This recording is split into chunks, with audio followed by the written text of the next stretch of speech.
It's time. Today's the day. 6:37 p.m. first pitch. It's Giants. It's Dodgers for game one of a best-of-5 series in the NLDS, the National League Division Series, and I couldn't be more excited. Good morning to everybody out there on the roadways. YouTube, Twitch, brought to you by Xfinity. Langford and Curly, good morning. And good morning to you, Joe Shasky. I'm sure you had a hard time sleeping last night because today's the day. Today is the day. Bonte, there are certain times in your life where you have this like moment of gathering yourself, trying to soak it in, right?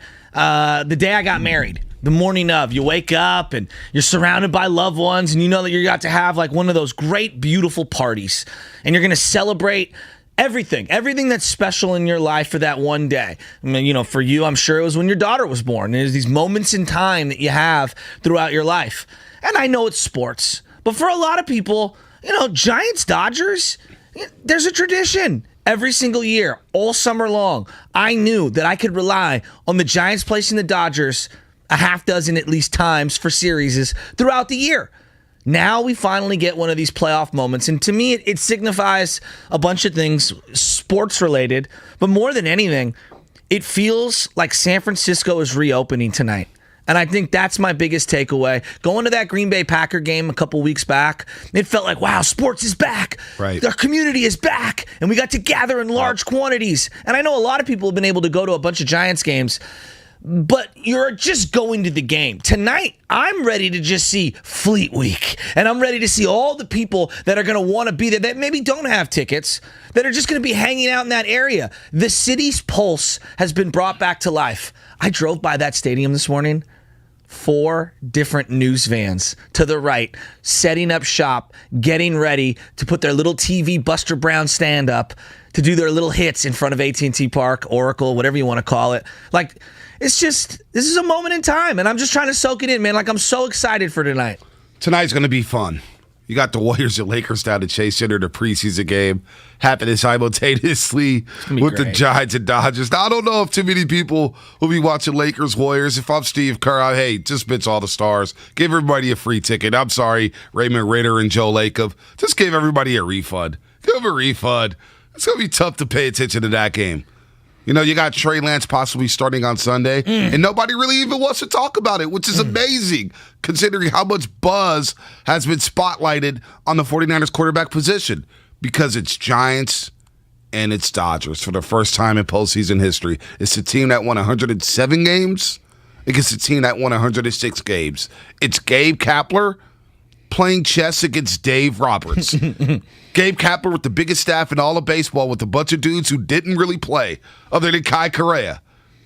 And you got Dave Roberts and a high-priced Dodgers. And you got Trey Turner and Justin Turner. You got Bellinger. You got Max Muncy in the sling. You got Brandon Belt trying to get back for the NLCS or a possible World Series date. And you got the Giants fans going to Oracle Park for the first time in the postseason since 2016. And 2016, when you really think about it, that Cubs series, it really feels like a lifetime ago. Think about the cast of characters you had. Madison Bumgarner, Bruce Bochy, Jeff Samardzija was pitching a big game, game 2. You know, you had Posey and Crawford and Belt, and it felt like it was maybe the last ride. It was maybe the last ride then. And now you got this new cast of characters. The Lamont Wade Jr.'s, the Mike Yastrzemskis. You got Evan Longoria, who hasn't played in the postseason in 8 years. It's kind of crazy. It's a lifetime ago. I know. And so this fan, and the Bruce Mahoney game is going down tonight. Yeah. 510 said that at Kezar Stadium. Yeah. Sorry to the Bruce. Yeah. Somebody asked me to go flip a coin, the coin toss at the Bruce. I got asked that 3 weeks ago. Oh. Sorry. Going to be at Oracle Park. No such thing as big-time bats. It's big-time Bonte these days. Hey, sorry. I don't know why they want this. Someone asked me to flip a coin. Hey, I don't know why they want this public school kid to go do that, but, you know, didn't go down. It's all good. It's all good. Bruce Mahoney, though, tonight. All that slander of private schools. Time city. All that slander of private schools. And they want to come to me. It's just incredible. And they want to come to me. You know why? Because they know what time it is. Oh, okay. They know what time it is. But look, the Bruce is going down tonight. This may be the lowest attended Bruce Mahoney game of all time. I'm sorry, SINSH, because it's Giants, Dodgers at the Yard. I don't think people get what we're bracing for tonight. This is going to be epic. Epic. Of course it's going to be epic. It's going to be unbelievable. I mean, the cast of characters from the Dodgers, pick your poison. Like, usual suspects, there's a lineup, right, of all the different people you think, could have committed the crime. I mean, think of the guys that they have that are very hateable. And I mean sports hateable, you know what I mean? Cody Bellinger. Like, think about it. Young superstar player. Obviously had a bad year this year, but crushed the Giants in 2019, crushed them in 2018. Looks like he's going on the fast track straight to the Hall of Fame. Well, he's back, and he had a big wild card game, and right now, his batting average is 0.0000. He's got a whole fresh start to the season. No doubt. And then you look at someone like Justin Turner, kind of the old guard on that team. Justin Turner is hateable. Bonte, the look, the face, the fact he came out of nowhere, like there is a lot to not like. Then you got their young phenom on the hill tonight in Walker Buehler. Walker Buehler is everything that we thought of Tim Lincecum. That's what they think of Walker Buehler. He's their excitement. He's their franchise. He's the dude who's going to basically take the torch from Clayton Kershaw into the next millennium. That's the way they view him. So this is just going to be absolutely outstanding. And then obviously the Trey Turners and this Corey Seagers and all these other different guys. This is going to be awesome. And here's the best part. We got our guys too. Buster Posey is a damn legend. Yeah. Brandon Crawford has become a local icon. Yep. Gabe Kapler, first first Giants playoff game for Gabe Kapler. It's going to be big. Against Dave Roberts, who was a San Francisco Giant at the end of his career. Like, there's just a lot of connective tissue going on here. The team Farhan built, the team that Farhan used to run and help build. There's just a lot, man. Yeah. I'm so excited. 510. Bruce Mahoney already sold over 5,000 tickets, fam. And we wanted Joe Shasky for the coin toss. We're going to bring Joe Shasky for the coin toss to go flip the coin for your mediocre football teams this season. I'm kidding. I shouldn't slander the high school kids. I got a lot of friends out there. You know, public school kid, got to take a shot at the private schools. So that's what I do, Langford. That's what I do. I love you, SI. I love you, SH. Win some football games. Giants-Dodgers. Game 1 tonight. We're going to talk a lot about it. We'll touch on Trey a little bit because it looks like he is gearing up for his first career start against the Arizona Cardinals.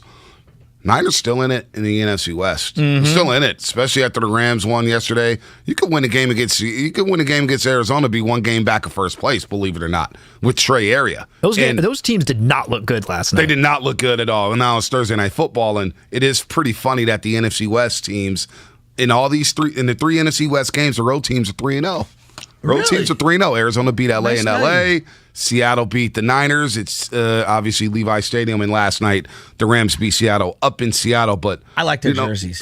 Maybe I'm the only one. Yeah, I think you might be the only one. I like them. The highlighters? Well, look, I mean, the Seattle highlighters? The way I say about like Arizona Diamondbacks, when you're a team that doesn't have 70 years of history and iconic threads, might as well, try a lot of unique colors. Why not? I have no problem with it. And B, the young kids, they like those popping colors. They like the neon shades. No, I don't know. I don't know how many people are rocking Seattle jerseys. There were a lot of people wearing those neons at the game the other day. Yeah, I know. I can't believe surprised. it. They're suckers. I call them suckers. Well, those jerseys are like, hey, I want to be seen. Hey, I need attention. Human highlighters. But screw all that. We got Giants-Dodgers tonight. And it's Walker Buehler versus Logan Webb in his first postseason game. Put a timeout on this bad boy. What's going on? This is coming from the guy with a diamond gold chain popping out of his. What's wrong with that? Because you're dripping, dog. You're looking over here like you're doing a GQ magazine. Well, I'm not wearing a neon jersey. It's a human highlighter and ugly green. Those are hideous. You got good uniforms, Seattle. The guy and anybody fresh Jordans, sick Jordans, cardigan sweaters, calling out people. Yeah, absolutely. Any sucker who goes in there to buy that Seattle jersey, you're a sucker. Matter of fact, instead of going to buy that jersey, just Venmo me and give me your money. Just give me your money. You just spent your money on absolute trash and garbage. Now, this was a gift, and, gift is pretty nice. No, it is. Nice. It's incredible. Every day I look at it, I'm staring at that, and I'm blinded by the diamonds that are coming off that bad boy. The first thing Guru said was like, man, I see a chain, man. I think, Guru, you got a new piece, too. Oh, man. Guru's looking fresh yesterday with the Hawaiian shirt. Well, and the sunglasses indoors, Guru, we're going to have a conversation outside. I'm not mad at that. That's called swagger. I've done shows with people who wear sunglasses inside. It's tough to focus. I kind of like it. I kind of respect it. Oh, yeah? You're a different kind of cat. When you walk courtside with shades on, when you walk into an arena with shades on, you're somebody. That's confidence. Guru doing a liquidate all assets with Dibs with the shades on indoors in his living room. I'm not mad at it. I wish I could be mad at it. I can't be mad at it. All I can do is... You know what, son? Yeah, little standing ovation. Standing ovation, man. That's some big time self-esteem.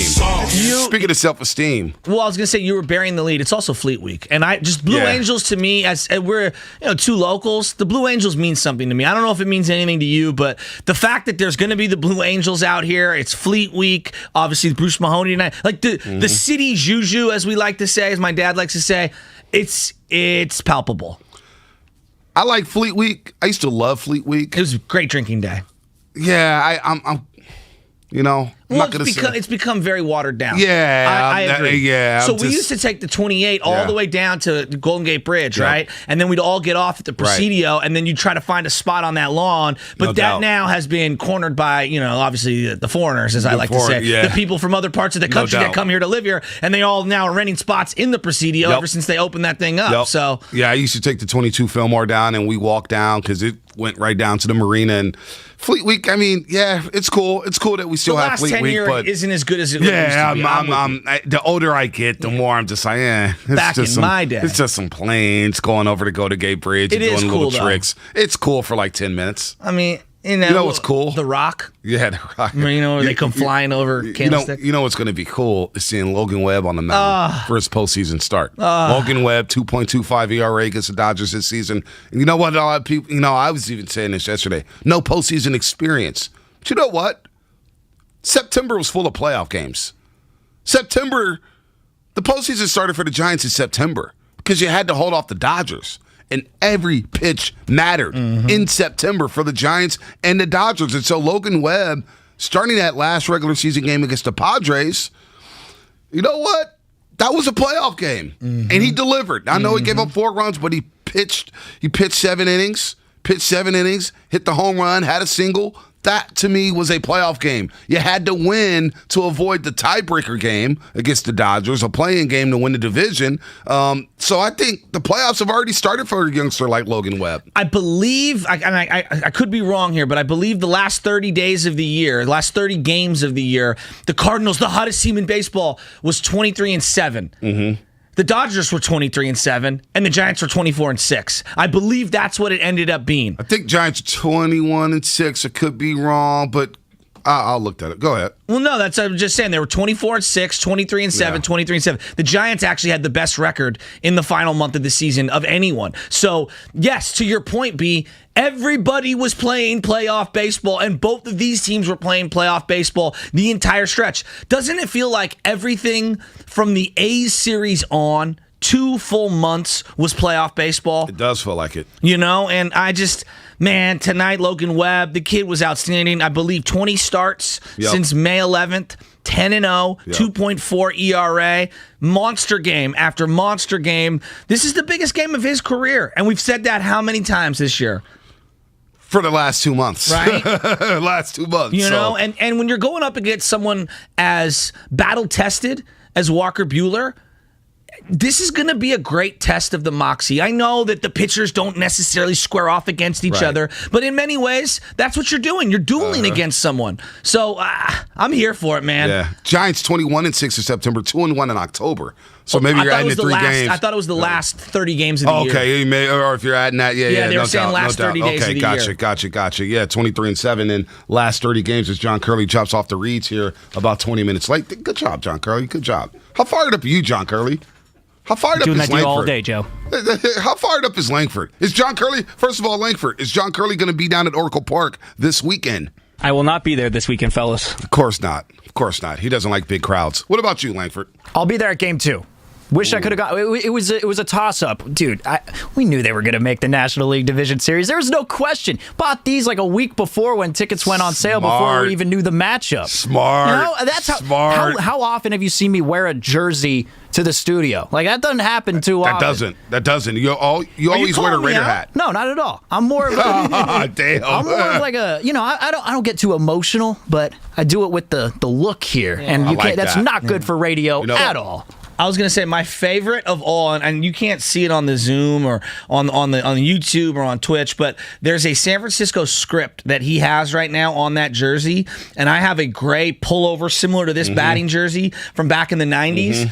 I think that's the best of all the San Francisco Giant fonts, in my opinion. Yeah. And I wish they used it more. They used to have a really sweet dugout coat that all the coaches would wear. Oh, yeah. That jersey, a Tim Lincecum jersey, but with that font, I'm telling you, I got all the feelings right now. I got all the feelings. And I want them to make these specially again because the reason they made these in the first place was because they won the World Series in 2010. Exactly. And I need them to make another series of these. You know what? I ran into Langford last Friday at the game. Oh. After the game, they were sitting back because they allowed everybody at Oracle Park to watch the Dodgers game on the big screen to see if they would lose. And it was like, all right, they're going to win this game. And I met the lovely Jenny.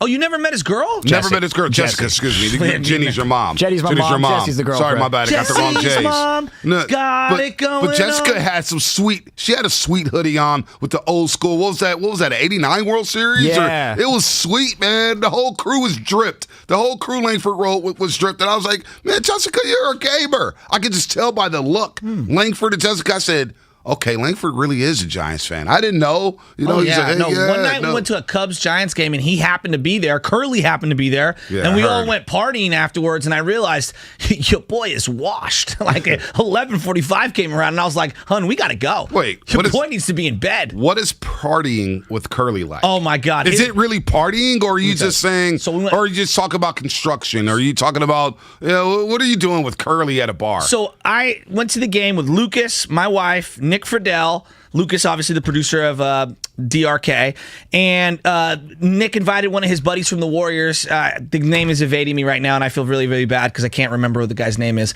Point being, we went out, and I'm sitting over, and we're in the vaccinated section, and I look over. This is before they opened the whole stadium up, and there's John Curley. And John Curley, this is where the celebration with the hat in hand as he's shaking it like he's a guy. Like he's begging for change exactly, at that Bart on Powell Street. And then, basically I seen him celebrating all these home runs. Well, Steven goes, hey, dude, you got to come on down. Me and my girl over here, I'm like, I'm in club level. I'm not coming down to where you're at. Maybe we'll hook up afterwards. So after the game, everybody was 3 sheets to the wind because it's a Friday night.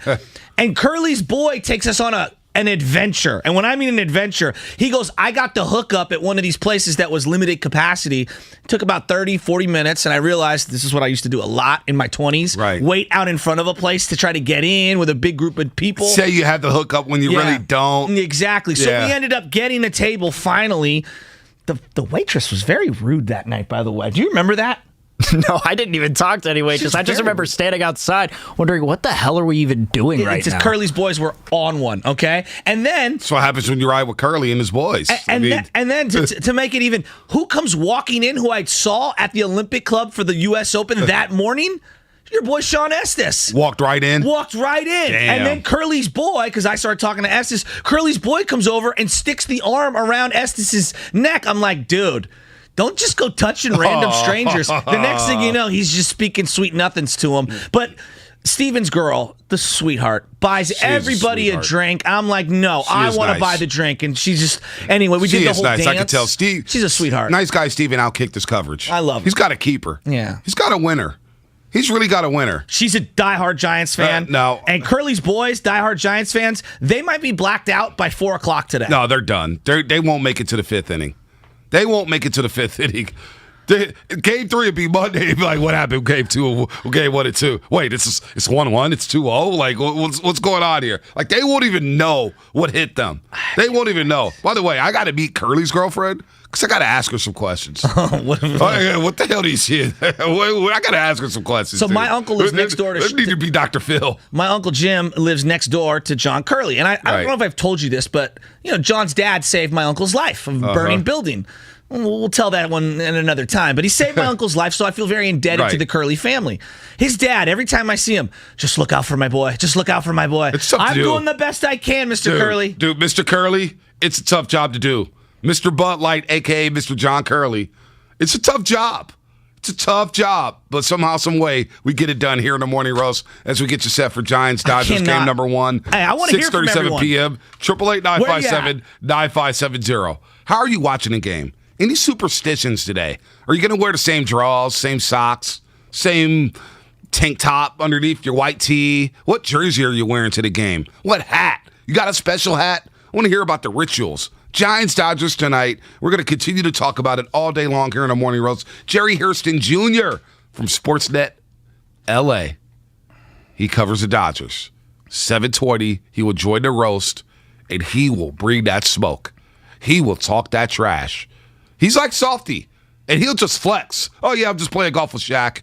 I'm over here playing golf with Shaq. You guys got the 2 little cute 3 rigs. Whatever. You had a cute little season. 107 wins, but we're the big boys. We're the Dodgers. The last time he said he was playing golf with the guy who played Jermaine Dye in Moneyball. Yeah. Like, that was the actor he was talking about. Yeah. Right. Yeah, right. He's just, every time he comes on here, it just drops flexes. Just drop. You think you drop a flex, Shasky, when you're talking about Bob Myers giving you a jersey? You got nothing on Jerry Harrison Jr. And then we'll talk to Brian Johnson. If you guys don't know who Brian Johnson is, youngsters, 1997. Just look it up. Hit the home run at Rock Candlestick Park to help even the NL West late in September, and the Giants went on to win the division.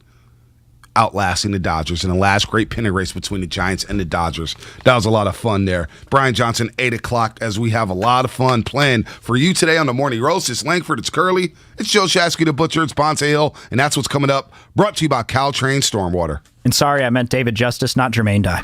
Welcome to Trash Talk. Our guest, Chip Bag. You saved the What's show. up, Chip? Been on the road a lot. That's not where you belong. Right, because then litter gets in our waterways. Let's change this.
I want to say Huey Newton or Huey Lewis. Excuse me, Huey Lewis. Huey Lewis. Newton. I like that. Huey Close. Newton, not Black Panther. Power of love. Huey Newton. It's a curious right. thing. Huey Lewis. This is Make great. one man live, make another man You like sad. that? You like that? That's 2 for 2. You're right. That's 2 for 2 on white people music. 2 for 2. Am I even allowed to say that? I'm going to piss off so many people I'm by a white saying person. that. I'll let you say it. Yeah, And by the way, thank you. if you're looking I love white people. on YouTube today or on Twitch, I brought in Bonte. Explain to the people what this is. Well, we can't even fit it into the camera. How about you switch spots here? I'm trying. Maybe get the flag over there. So Shasky has this big old flag here. All right, move the flag to the there. Keep going. There it is. Yeah, it's got this big old Giants flag in the studio today.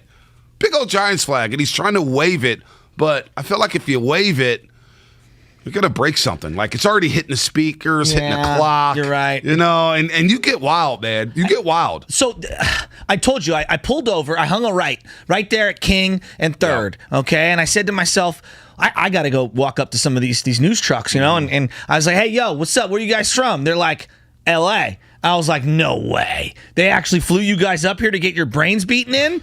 And they were like, yep, absolutely. And I said to myself, you better be ready.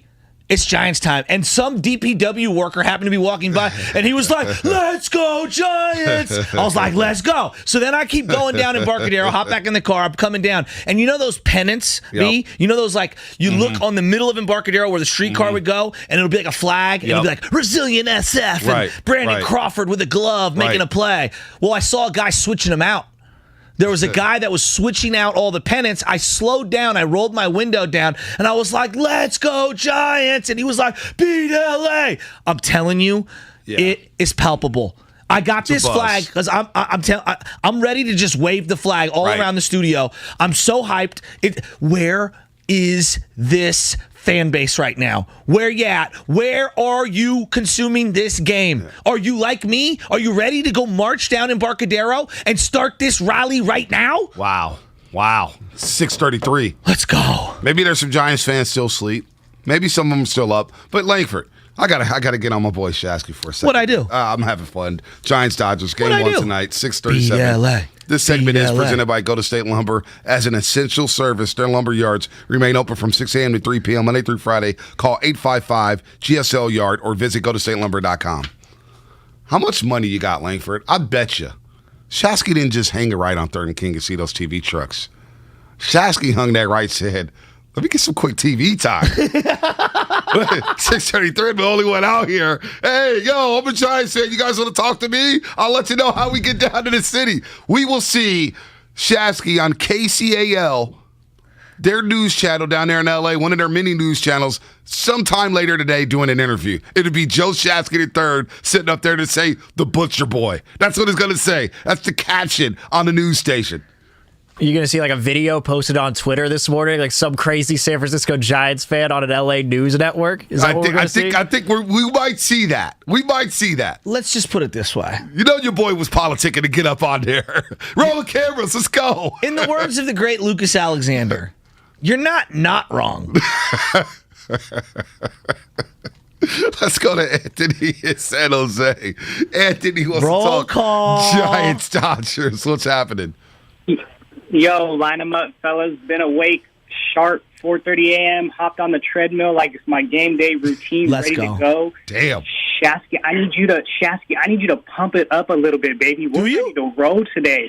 Anthony. I'll tell you this right now. As soon as that game processed, I felt sick on Friday. So check this out. My cough, quote unquote, developed, and I'm ready to go at 1 p.m. on my way to San Francisco with my wife.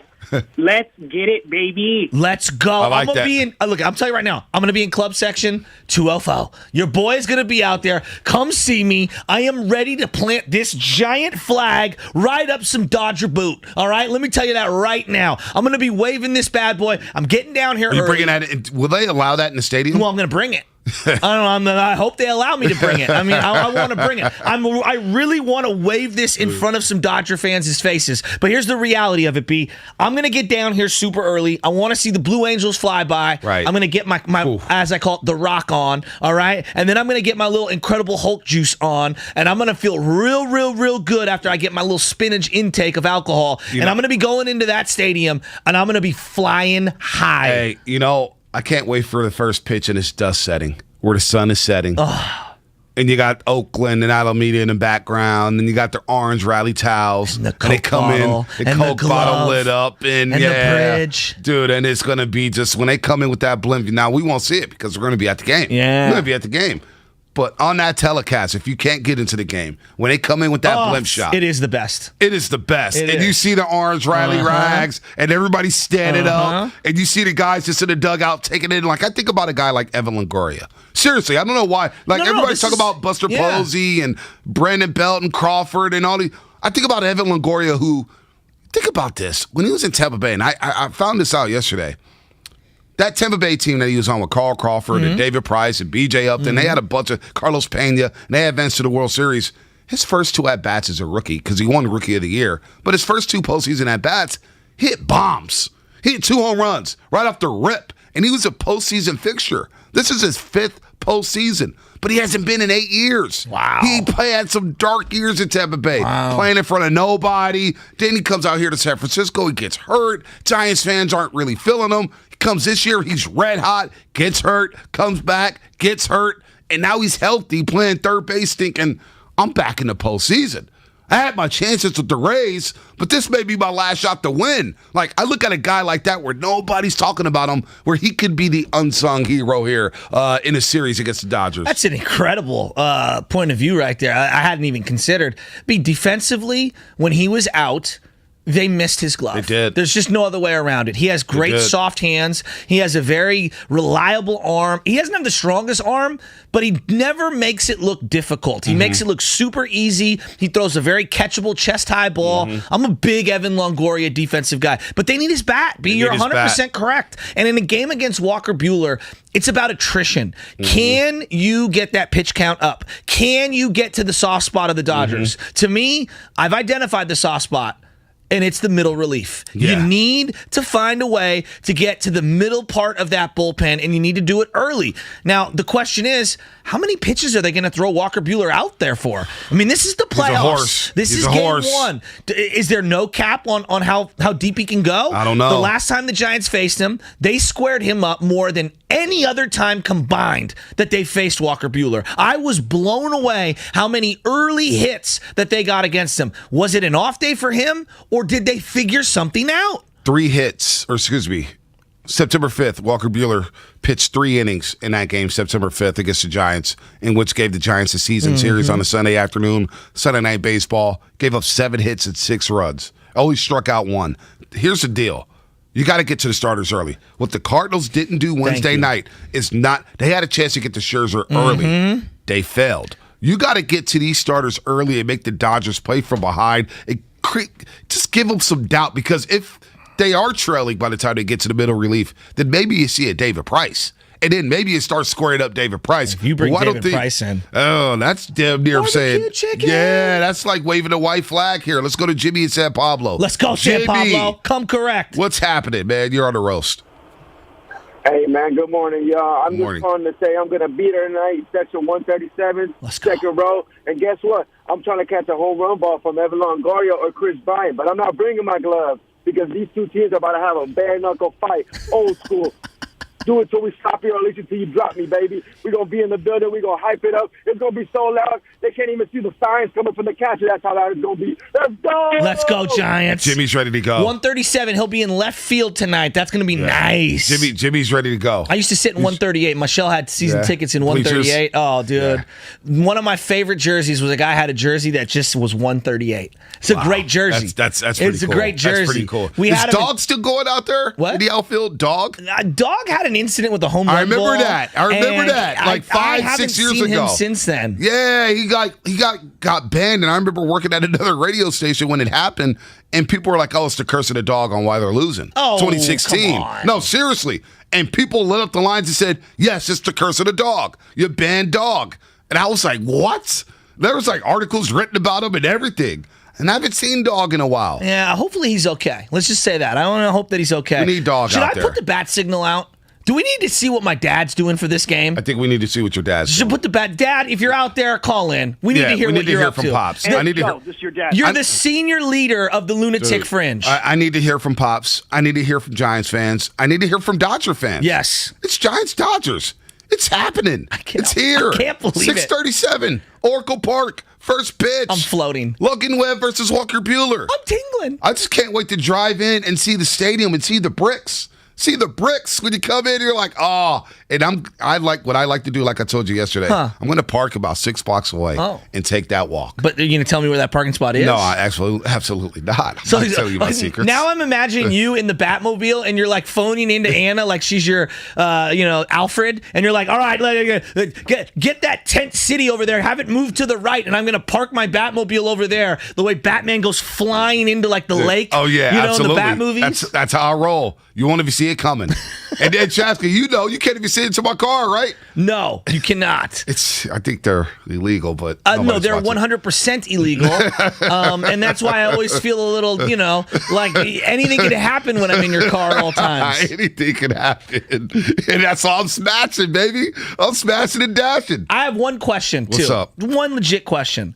When I say beat LA, who's the face of the Dodgers that you think of? Ooh. I know exactly who I'm going with. Oh, I like that question.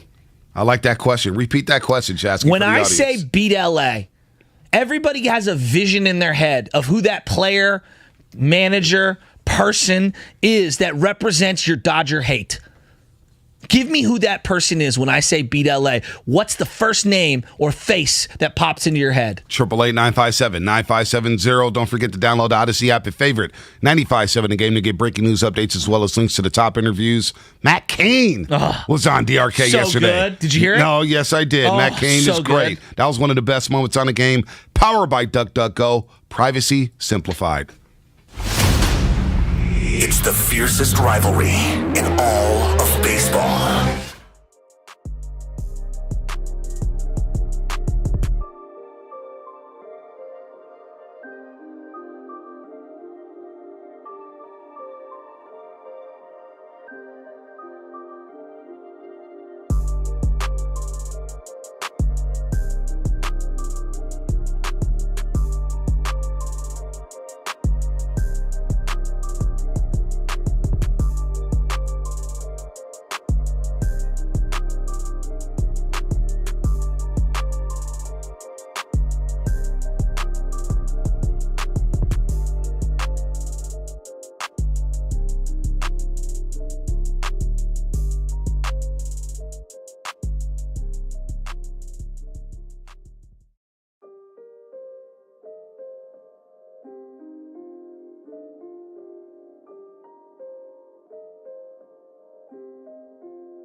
UPS Shipping Services. And now, buy 2 get 1 free on select shipping supplies like Bubble Roll and Avery labels. Plus, get 20% off UPS Express Shipping Services. Explore what's new at your local Staples store or staplesconnect.com. Staples Connect, the working and learning store. Ends 10/30. Visit staplesconnect.com/shipping for details. Okay, my shipments have to get to customers on time and looking good. It's possible with Staples Connect. Staples Connect has small business shipping covered with premium shipping supplies and UPS Shipping Services. And now, buy 2 get 1 free on select shipping supplies like Bubble Roll and Avery labels. Plus, get 20% off UPS Express Shipping Services. Explore what's new at your local Staples store or staplesconnect.com. Staples Connect, the working and learning store. Ends 10/30. Visit staplesconnect.com/shipping for details. Hey, it's Boomer Esiason. When you have your own business, you basically have to do everything. That includes hiring, which can become a second job. That's why there's Indeed, the all-in-one hiring platform that makes it easy to attract, screen, and interview candidates all in one place. With smart tools like Instant Match, you instantly get a list of quality candidates whose resumes on Indeed fit your job description the minute you sponsor a job. Spend less time sifting through resumes and more time saying you're hired. Visit Indeed.com/credit. Get that satisfying crunch. Now with 20% more honey. Try a delicious Nature Valley Oats and Honey Crunchy Bar with more of the honey you love. Breaking news on 95.7 The Game is powered by Odyssey and presented by BetQL. Become a better sports bettor. Get smarter to beat the books. Download the BetQL app or visit BetQL.com today.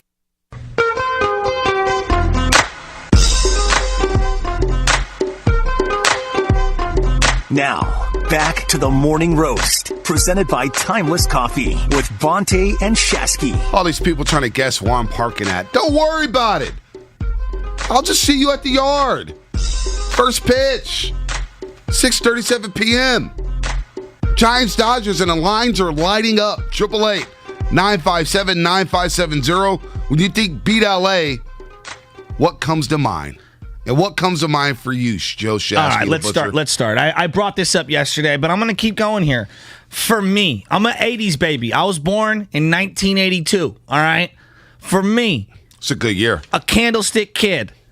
When I say beat LA, when someone says it to me, the first person that comes into my mind, again, blue satin Dodger coat, Tommy frickin' Lasorda #2. That's who I think of. The plumpy Santa Claus looking dude who'd come out and wave and blow kisses to the fan base, and I hated his guts. When he used to stroll to the mound for a pitching change, and all the candlestick would be screaming and yelling and booing, and he was the poster child in my brain. When I said beat LA, instantaneously I thought of Tommy Lasorda's smug-looking old man face and that big blown-up gut that he had as he would stroll with both hands in the pockets. And you know exactly what I'm talking about. And he'd be smiling as he goes out to talk to Oral Hershiser on the mound, Tom Candiotti on the mound. Oh, yeah. All those horrific Dodgers that I absolutely loathed. Tommy Lasorda's the guy for me. For me, it's changed over the years. Oh? For a long time, it was Earl Hershiser. Number then 55. Then it became Mike Piazza. Ooh, that's a good one. Then it became Matt Kemp and Andre Ethier. I couldn't stand those two guys. That's a good call. Couldn't stand those two guys. Even James Loney got on my nerves because they hyped him up so much and he never panned out. And then he got jettisoned to Tampa Bay. Loney. He got jettisoned to Tampa Bay. Never was heard from ever again. What a pull. And then now it's Clayton Kershaw. And I'm a little disappointed that Clayton Kershaw isn't part of this series. Because Kershaw, King Kershaw, the Cy Youngs, the curveball, he owns the Giants. But those playoff failures, in that face. Like, I could never get over him accepting his MVP award with his buddies, and they look like some dudes from the Glee Club. I was like, what the hell is this? This is how you guys roll? Oh, my God, if that doesn't scream douchebag. Douchebag. We're Clayton Kershaw. Like, dude, it was, it's changed over the years. Yes. It evolves. No, I love this. Right now, it's got to be Max Muncy. Was Puig ever, and I'll let you continue, but was Puig ever part of this for you? Was he ever the face? Because his time overlapped with Kershaw. Yeah. Actually, I kind of like. No, I do too. But he was a great villain. He was a great villain. Licking the bat, dude. He was a great villain. When I thought of beat LA, I really didn't think of Puig because I was like, man, the guy's kind of like, you read about his story. Oozing. You think about what he's doing, showing off the rocket arm, just throwing to first base just to do it. Like, it was, I kind of like Puig. I'm not going to lie to you. By the way, the segment is presented by Go to State Lumber as an essential service. Their lumber yards remain open from 6 a.m. to 3 p.m. Monday through Friday. Call 855-GSL-YARD or visit gotostatelumber.com. Also, as a reminder, Chase Center and Oracle Park will host concurrent events today with the Warriors taking on the Lakers at 7 p.m. LeBron James, Russell Westbrook coming to Chase for a preseason showdown, and the Giants taking on the Dodgers beginning at 6:37. Fans, you're encouraged to plan ahead.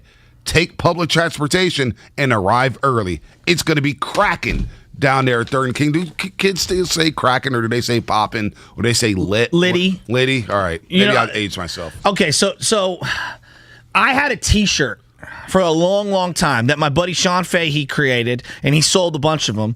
And it was a San Francisco Chronicle front page article, and it's the Juan Marichal, Johnny Roseboro situation, and you know exactly what I'm talking about. Oh, yeah. And I think for a lot of people that when they think of Giants-Dodgers, the older folks, isn't that the still image that's in their head? Oh, yeah, absolutely. And that's really the thing. Like Juan Marichal, it took years for him to separate himself from that act. But that's one, like a still photo image. Michael Tucker, still photo image, is another guy that I think of. Yeah. Right? Yeah. Michael Tucker, like there's just something like I say, Gagne versus Bonds in my brain is a still photo image that I've got. Justin Turner's another guy, too. Oh, I can't stand Justin Turner. Turner's another guy. Come on, let's go to the lines, man. It's not about the callers today. It's about Giants fans. If you're a Dodger fan, I don't care. I don't care. What part of the Bay are you from? Yep. Where are you watching the game? And who's the guy you think of when I say beat LA? Let's go to Edgar in the city. Edgar, what's happening? You're on a roast. Yo, what's up, my guys? What up? Let's go ahead and say this. Hello? Yo. Keep going. Say beat LA, my man. Yep. Beat LA. Brand new 65-inch TV. Ready for this game. Who's the guy you think of? You know what? All I think about is the Dodgers fans about to cry when we beat them out and get this World Series. That's all I'm thinking about. All right, Edgar. Let's go to Mondo and Fairfield. Mondo and Fairfield, you're on a roast. Mondo, what's happening? Boys, it's that time again. It's, what you call it, you got your popcorn ready? Because we're coming for you. Just like the... this is Dodger Mondo. Dodger Mondo. Hey, beat LA. Let me ask you this as a Dodger fan. When you think of Giants, and you think of Giants-Dodgers, who's the Giant that Dodger fans hated, or who did you hate? Right now, I hate Brandon Belt. Overrated. Overrated. Can't hit a ball. You know, he gets all this credit for everything, and it was all Pablo Sandoval that got you guys the ring. Then again, I'd like to let you guys know, get your popcorn ready. We're coming for you. We're going to sprinkle a little bit of blue everywhere. Pantone 294 is going to come right after you guys. And the words of The Rock, as soon as we're done with game one, we're going to take that little flag shaft he has, we're going to shine it up real good, and we're going to stick it where. Yeah, but you're not The Rock, bro. And Mondo, come on. Brandon Belt got 29 home runs this year. Put some respect on his name. Yeah. Bye-bye. Yeah. That was weak, Mondo.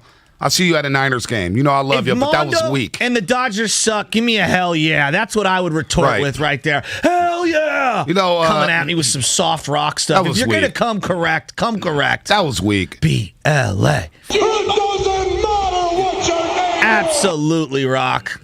415 saying Rudy you should Poo. despise Paul LaDuca. That's a good one. I'll tell you another one. Paul LaDuca. No one guy I did not like.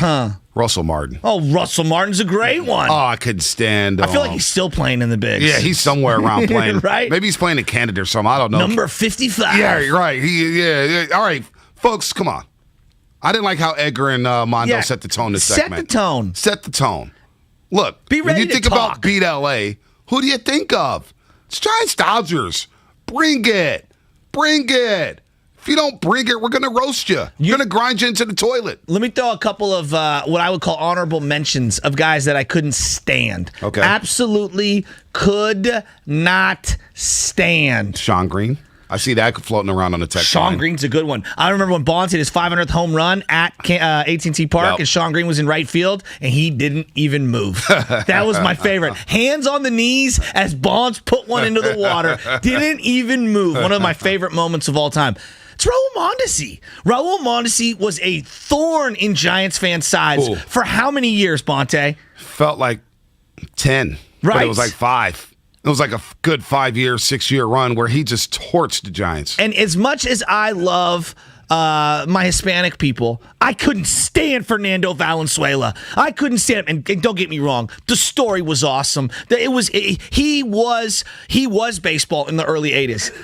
But I hated his guts. I did hate him. I hated his guts. I couldn't stand the him. hair. He kind of had him. the heavy. He had the David Wells thing going before anyone did. Let's go to Guillermo in the city. Guillermo, what's happening? You're on the roast. Mania. What's up, guys? Man, the first Dodger that comes to mind when you guys say beat LA, he wasn't a fan favorite. He wasn't big at all. But it was Steve Finley when he beat us to win the division. When Cody Ransom missed the ball at shortstop as a defensive replacement, and they lost on the final game. Oh my God! Why? That's Saturday. They gave up 7 runs, Guillermo, in the 9th inning. Oh my They were up 3-0. Was that 05? 04? May 05, I think. And Brett Tomko, another Dodger. He dealt for the Giants that day. He was good for us. Shasky, I'm going to be out there tonight. Standing room only, high speed in my hand. Let's go. All right, not bad. Willem Marin. Let's go, Willem Marin. Come on, baby. Let's go. Come hard for Marin. Yo, what up, boys? Stole my thunder with Sean Green. I couldn't stand his little smirky smile, and now he used to drop bombs. But another guy that I could not stand, I hated, Rafael Furcal. I could not stand him. Or Cesar S. Torres. Cesar S. Torres. I went to opening day. Wow. First pitch hits a dinger. I was so PS. And you know what? The best thing about Puig is he was so highly touted, and he was supposed to be so good. And I love the fact that he sucked, so he never bothered me. He looked like Tarzan, but he played like Jane. Dude was a bum. Beat L.A., baby. Let's go. That's a great call. Cesar Azuris, I have not heard that name in forever. I'm getting goosebumps. That's pretty good. Rafael Furcal. So my uncle somehow got some tickets, and I got to go on the field. This is way back when. We're talking back final weekend of the year, like 08, 09. And I'm standing on the field, and I'm not a very big person. Monte, I'm the first to admit it. I'm not. Right. You're a tall guy. I'm not a tall guy. Right? So anybody that I stand and I can look down on who's a professional athlete, I am in awe of because they must be incredibly talented.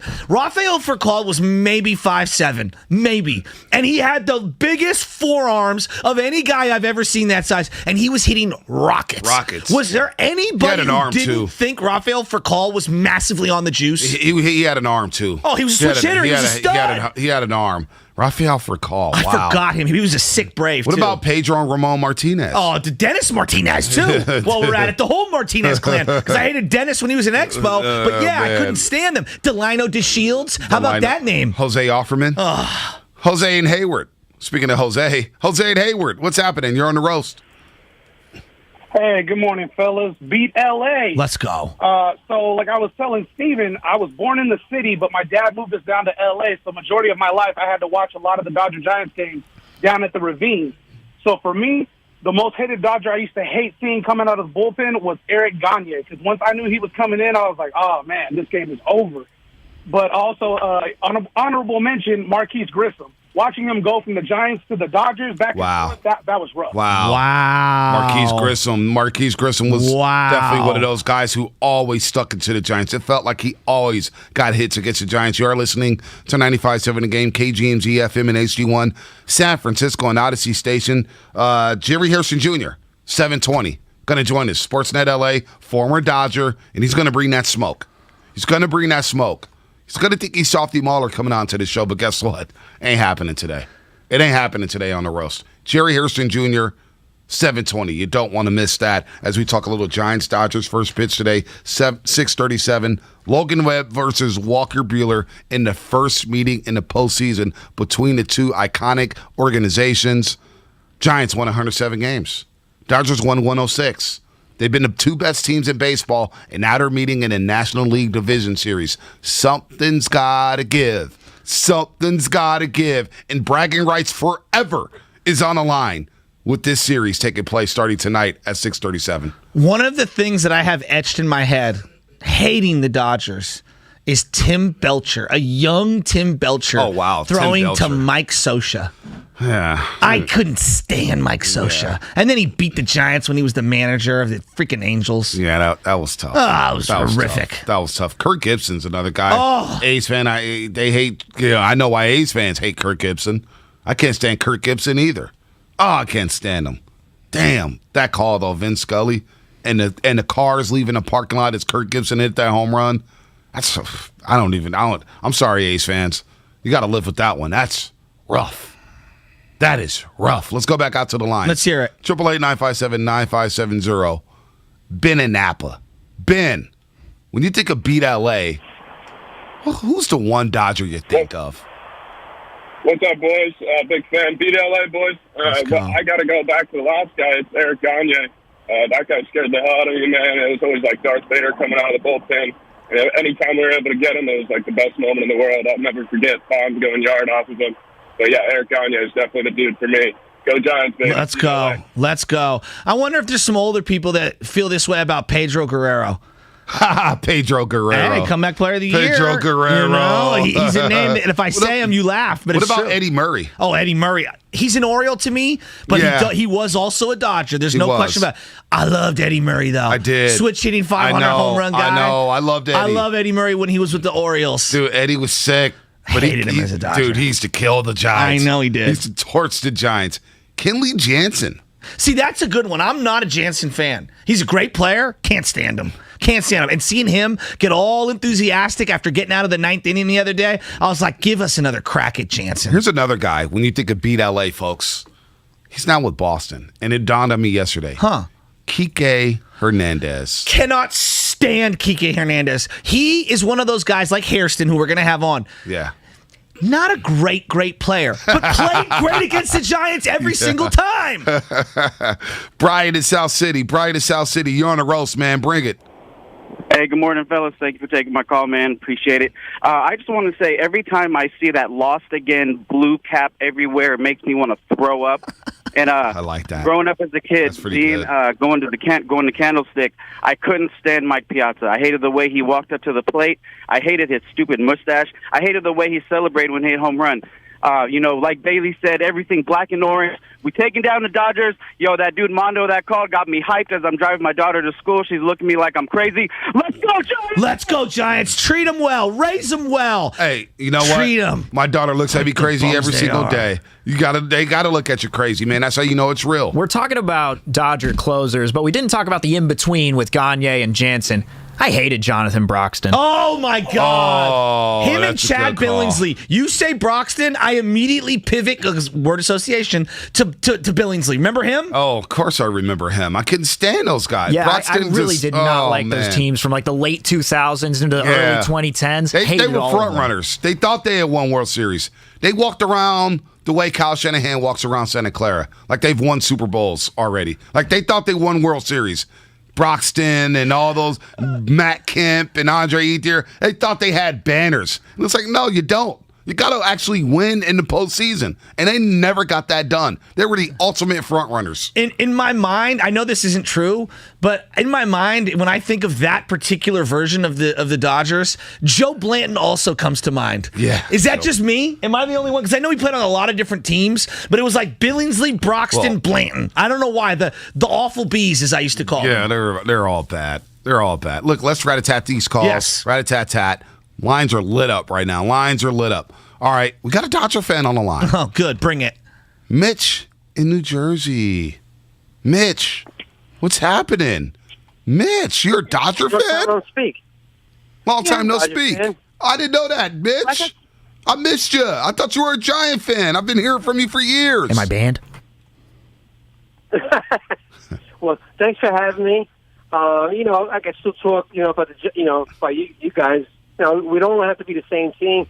I'm not a Fairweather fan. I mean, you guys win on even years, so it's not going to be this year. I'm sorry, my Dodgers. If you do beat the Dodgers, Dave Roberts should be fired. And I don't want to start blaming the injuries, but, it's already happened. But Who's the most hated Giant for you then, Mitch? Dave Roberts should be fired immediately. Mitch, who's the most hated Giant for you? I blame Roberts for injuries. My favorite Giant and my hated Giant, my favorite was Luna Covey. Uh-huh. I think he kind of underachieved with that size. He should have hit more than 521. Should have been like 751 home runs. He played almost 20 years. I think he was a lifer. Did he finish? No, he played with the Padres. He had for a couple second. years and then came back to the Giants. He was with the Padres, but you also have to remember they had to open the outfield wall of Candlestick was open at that time when he was playing. They didn't center it and have it go all the way around for football until 1971. So, I mean, a good 15 years of that career, the wind was blowing, howling in. I miss Mitch in New Jersey. Long time no talk, Mitch. Long time no talk. I love how he's already conceded the fact, well, if we lose, it's because of injuries and because Dave Roberts needs to go. I do wonder, what if they Dodgers get blown out? Because I'm picking the Giants in 4. Can we just win one game before we get all the way down there? I know. I'm picking the Giants in 4. I'm picking the Giants in 4 right now. I mean, it's game 1 coming up. You got a serious prediction? I'm going Giants in 4. I don't even have a prediction. They'll win the first 2 up here. I don't. They'll win the first 2 up here. This is what we do in sports. That's I know. what I'm putting. No, I'm putting my glad that you put that out there. On the table. Ooh. Giants. Thank you, Randy Marsh. In 4. Giants in 4.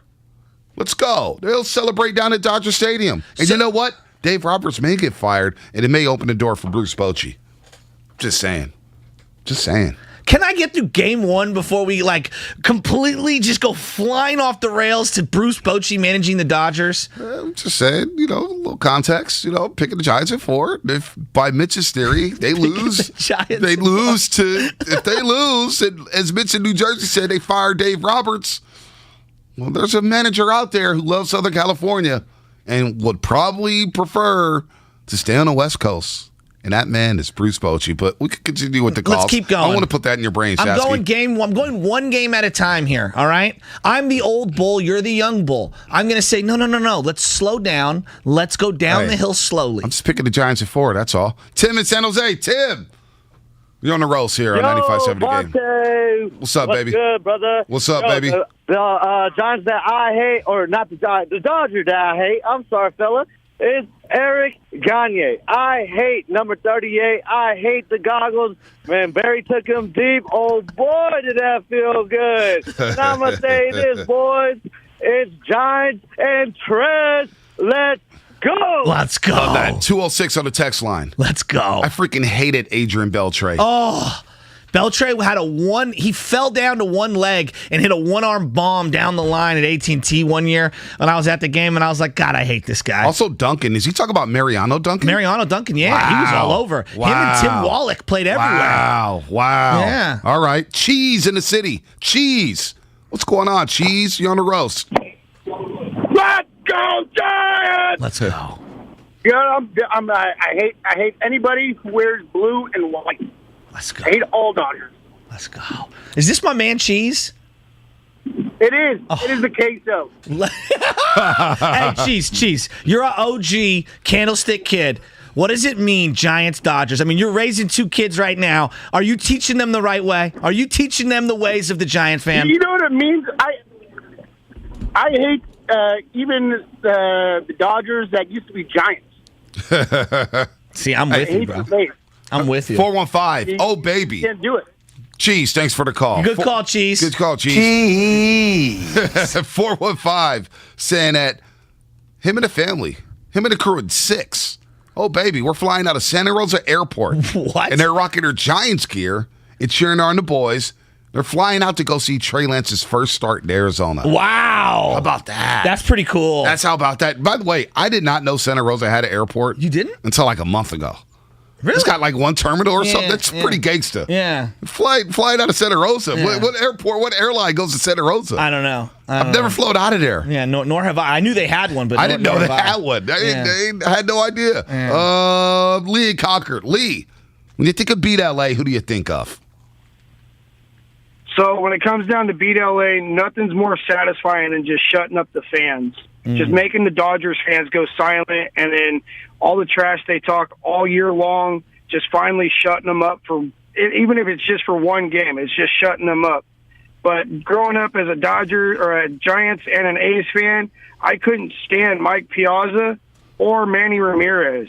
Thanks, guys. You're a great show. Manny Ramirez when he was a Dodger. At We're number number 99. with all of the female hormones in his body. Oh, man. Oh, to mask man. the steroids. Oh, man. By the way, our boy Dante Wiley. What up, Dante? He didn't like the drive-by on St. Ignatius in the Bruce Mahoney game, but he said he just poured a glass of Jameson. Oh. Let's freaking go. Oh, my goodness. 7:12 in the morning, Dante. Look, I know you're fired up. I didn't know black guys drank Jameson. Oh, yeah, black guys, we get down with the J-Mo. I thought that was just an Irish guy thing. Nah, we get down with the J-Mo. I didn't know that. The brothers like the Jameson. Did you see how excited Curly got? Yeah, I mean, he's like Bud Light and Jameson. I mean, talk about a wreck. Oh. You talk about a train wreck. Now you're speaking in my wheelhouse. You talk about a train wreck. But no, the brothers love J-Mo.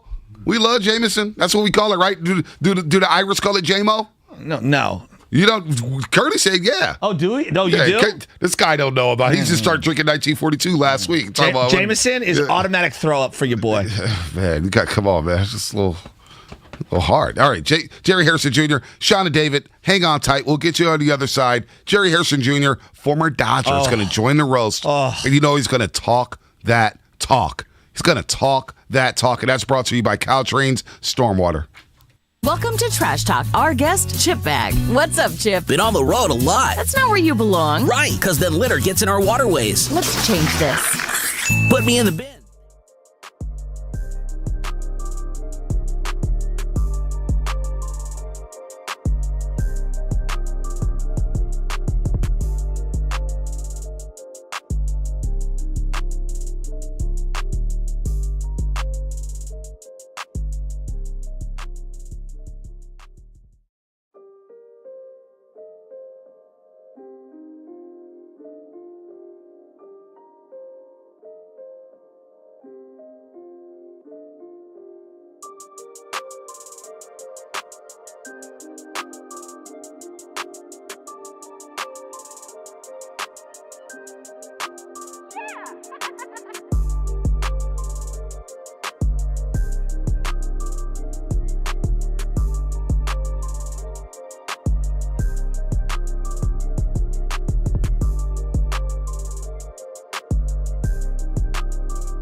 knows, and he may just be finding out right now that was not a home run. Now, back to the Morning Roast, presented by Timeless Coffee with Bonte and Shasky.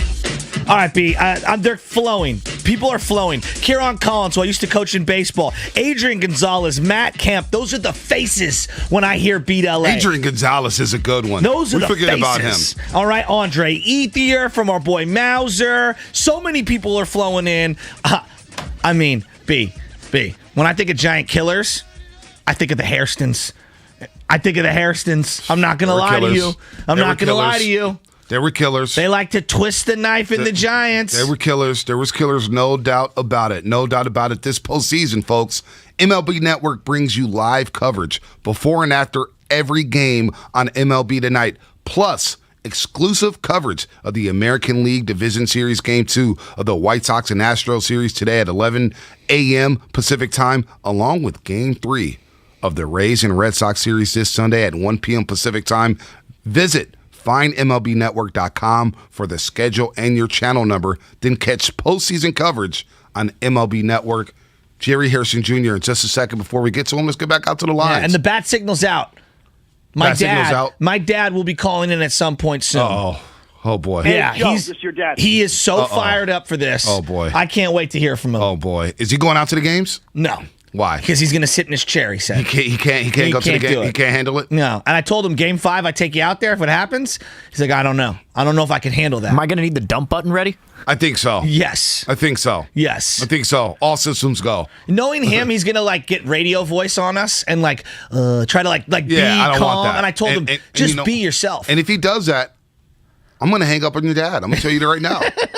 If he comes in soft, throw him in Alcatraz, and he tries to be, Walter Cronkite, I'm going to hang up on him and say, call back. I'm going to be honest with you, too. I've got this giant flag that we've been talking about all morning. I got this huge giant flag. If Giants fans don't come correct this morning and bring the energy, I'm going to bring it out into the streets because I'm kind of losing patience here. The city is ceremonially reopening tonight. Let's freaking go. Giants, Dodgers, first time in our lives. Let's do this. You know what? Let's bring in a guy. For this. Let's bring in a guy who, look, I'm not going to lie to you, Shasky. I respect the hell out of his basketball takes. He's like me. He knows Michael Jordan is the GOAT in the NBA. All the talk about LeBron being the GOAT is it's laughable. Jerry Harrison Jr. knows his hoops. He knows his football. He knows his baseball. But you know what? He likes to flex a little bit. And he's working down there at Sportsnet LA. And he covers the Dodgers. He's out there at Dodger Stadium for the pre- and post-game shows. And he was a giant killer. Jerry Harrison Jr. joins the Morning Roast again here on 95.7 The Game. And Jerry, it's finally happened. Giants, Dodgers, postseason, Game 1 tonight. Walker Buehler against Logan Webb. Giants with 107 wins, Dodgers with 106. Are Dodger fans kind of shaking in their boots? Or Dodger fans kind of ho-hum about this? Because you guys didn't show up for the wild card game, Jerry. It's a little quiet at Dodger Stadium. No, it wasn't quite at Dodger Stadium. It was definitely loud, especially when Chris Taylor hit that walk-off. It was electric in that building. They faced a pretty good pitcher in Adam Wainwright. But listen, all jokes aside, I think this rivalry deserves this matchup. To be honest with you, I wish it was a 7-game series in the NLCS because they're the two best teams in the National League. It's a shame it's not a 7-game series, but this is what we got. The Giants had an incredible season. They played great. Farhan Zaidi, we know this going in when he got the job that he would turn this, the Giants around. Honestly, I didn't think he'd do it this quickly, but I knew he would do it. They just played the game the right way. They hit the long ball. They manufacture runs. They pitch. They play good defense. So it should be an incredible series. And we can't wait here in L.A. Yeah, all right. That's all cute and fine and dandy. And Jerry, I love you, and you like kind of leaning into this rivalry. So let's just rip the Band-Aid off right now. Let's get right down to brass tacks. I hate the Dodgers' guts. I hate everything about them. The all-white uniforms, guys with the name Gavin and Cody and Corey and Justin Turner looking like a wildling. I hate Tommy Lasorda's face. I hate that blue satin coat that he used to walk out in. Wait a second. Now, you lost me at Tommy Lasorda's face. Don't you talk about Tommy like that. I will not sit here and let you really attack Tommy Lasorda. Tommy Lasorda is one of the greatest men I've ever been around. I love the rivalry. And yes, I hate the Giants. To be honest with you, I hated the Giants when I was with the Padres. I didn't like them then. I certainly don't like them as a Dodger. But again, baseball needs rivalries. Yes. I expect the San Francisco Giants to hate the Dodgers and vice versa. There was a young lady working out in my gym here in L.A., a very attractive young lady, okay? She was doing her thing. She was wearing a San Francisco Giants hat. I wrote on a little card and left it for her before I left the gym. I said, Dodgers in 4, and just left. Wow. Okay? Now, did you leave the number too? No, I'm kidding. I don't even know the relationship status. I wouldn't do that today. I'm kidding, Jerry. But again, we love this rivalry. I expect the Giants fans to be loud tonight. I hope they are. I expect it to be electric in that building, and I expect the Dodgers to do their thing. All right. I love that you defended Tommy there because, honest to God, I go nostalgia. When I remember going to games with my dad on Wednesday afternoons and there'd be nobody out there, Tommy coming out from that right field pavilion and that corner and just waving at all the fans and kissing, blowing kisses and just leaning into the rivalry. He was great for baseball. He was a great mascot for the entire rivalry, and I'm glad you caped up for him. But who's the Giant on this team right now? Who's the most hateable of the Giants? On the Giants roster right now, who's the most hated? You know what? I would say there's two guys. Brandon Crawford. I know everybody talks about Brandon's hair here for some reason in L.A.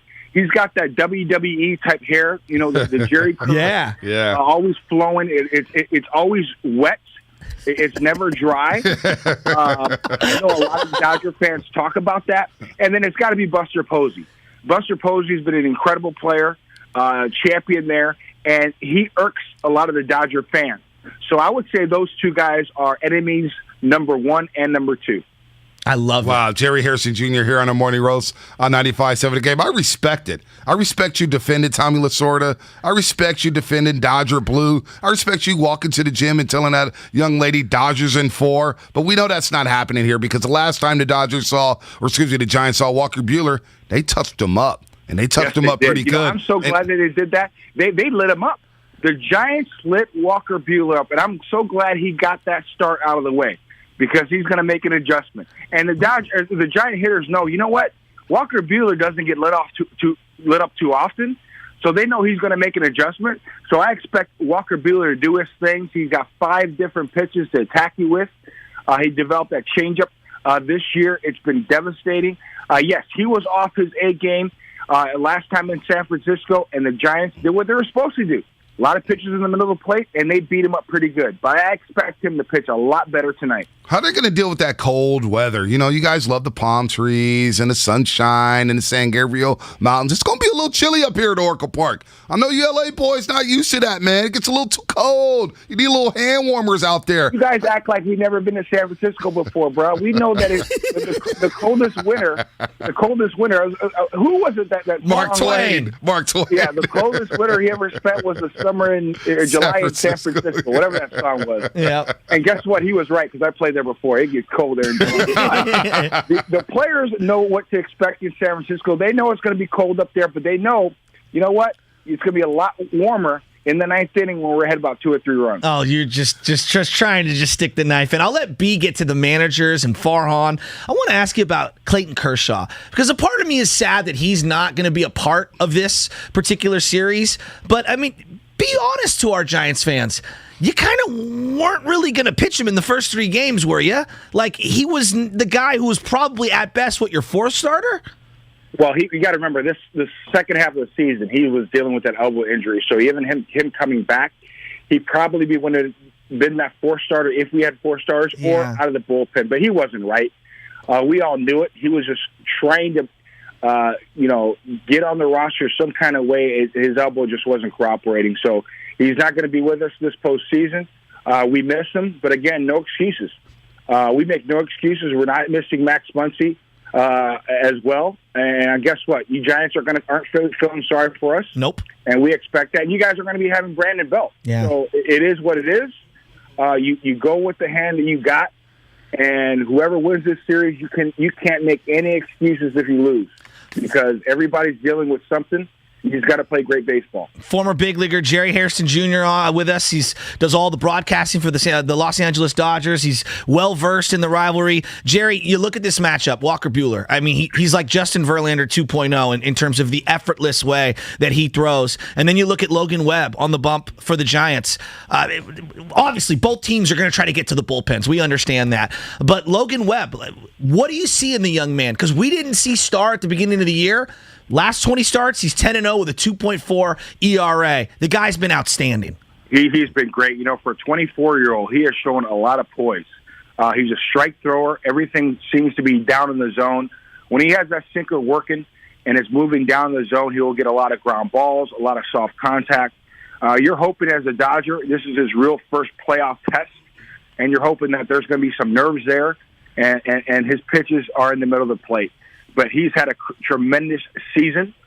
He's got good movement on his pitches. But if I'm a hitter, you got to make sure he's up in the zone because you don't want to hit those pitches below the knee for weak contact, weak ground balls. So I'm anxious to see how he reacts to his first postseason start. You know, Jerry, it seems like from afar, Dave Roberts has always, been criticized down there in L.A. and around the baseball world. He can't do no right? And well, I mean, hold on real quick. But I want to give him credit because I thought in that wild card game, a lot of people were like, oh, really? He's pulling Scherzer? And I was like, man, it's a gutty move, but it's the right move. And Dave Roberts got it right. With all that said, what if the Dodgers do bow out? Is that, like a lot of people tell us, oh, the seat it's warm, it's hot. Is Dave Roberts' seat really hot down there in L.A.? It's not hot whatsoever. Dave Roberts has done an incredible job this season with all the injuries that we've had to deal with this year. To win 106 games, are you kidding me? Yeah. This has been his best managerial job. I agree. He has been the best manager I've seen in quite some time. No way is his seat hot. You can't fault a manager for winning 106 games. We didn't win the division. Man, the Giants won 107 games. I mean, who does that? I know. You know what I'm saying? So, listen, Dave Roberts has done an incredible job, and he definitely has the pulse of that clubhouse, the respect of that clubhouse, and nobody wants another guy in that seat. So, Dave Roberts, I don't care what happens, he's the guy going forward because the guys respect him. Well, they did have a great relationship. He's now with the Giants. Yeah. Andrew Friedman and Dave Roberts have an incredible relationship, a great rapport, and they just continue to put themselves in position to win series, to win divisions, to win championships year after year. And it really, it's on the players. And as a player, you want that. You want to be in position to win championships every single year. And again, now you guys are starting to see it over there in San Francisco with Farhan. And I expect this to be a great rivalry once again, year in and year out, the next 10 to 15 years. Oh, gosh, inject it right into my veins. Tonight, Game 1, Logan Webb, Walker Buehler. We're talking to Jerry Hairston Jr., works on the Dodger broadcast. Cody Bellinger, 2 years ago, NL MVP. There's not a player in the game I would have traded him for. I mean, that's for his future. I was like, this is the next great ball player who's going straight to the Hall of Fame. We know how difficult the bigs is. You're going to have ups and downs. He had a horrific season. And then I watched him in that wild card game. He just looked reinvigorated. Gets on base multiple times, stealing that big bag in the 2 bags in the game, but the one in the ninth inning. Where's he at right now? And why do you think he scuffled as much as he did this year? Well, he went through a variety of injuries. He had shoulder surgery in the offseason, so he couldn't work out. He couldn't train. He couldn't work on his craft. He didn't have a spring training. He had like 7 or 8 at-bats in spring training and then started the season, so he wasn't right then. And in the very first week of the season, the regular season, he breaks his leg and misses 2.5 months. That's right. He has never been locked in. He's never gotten right. His shoulder, he says, now is starting to feel healthy. He's made some adjustments at the plate.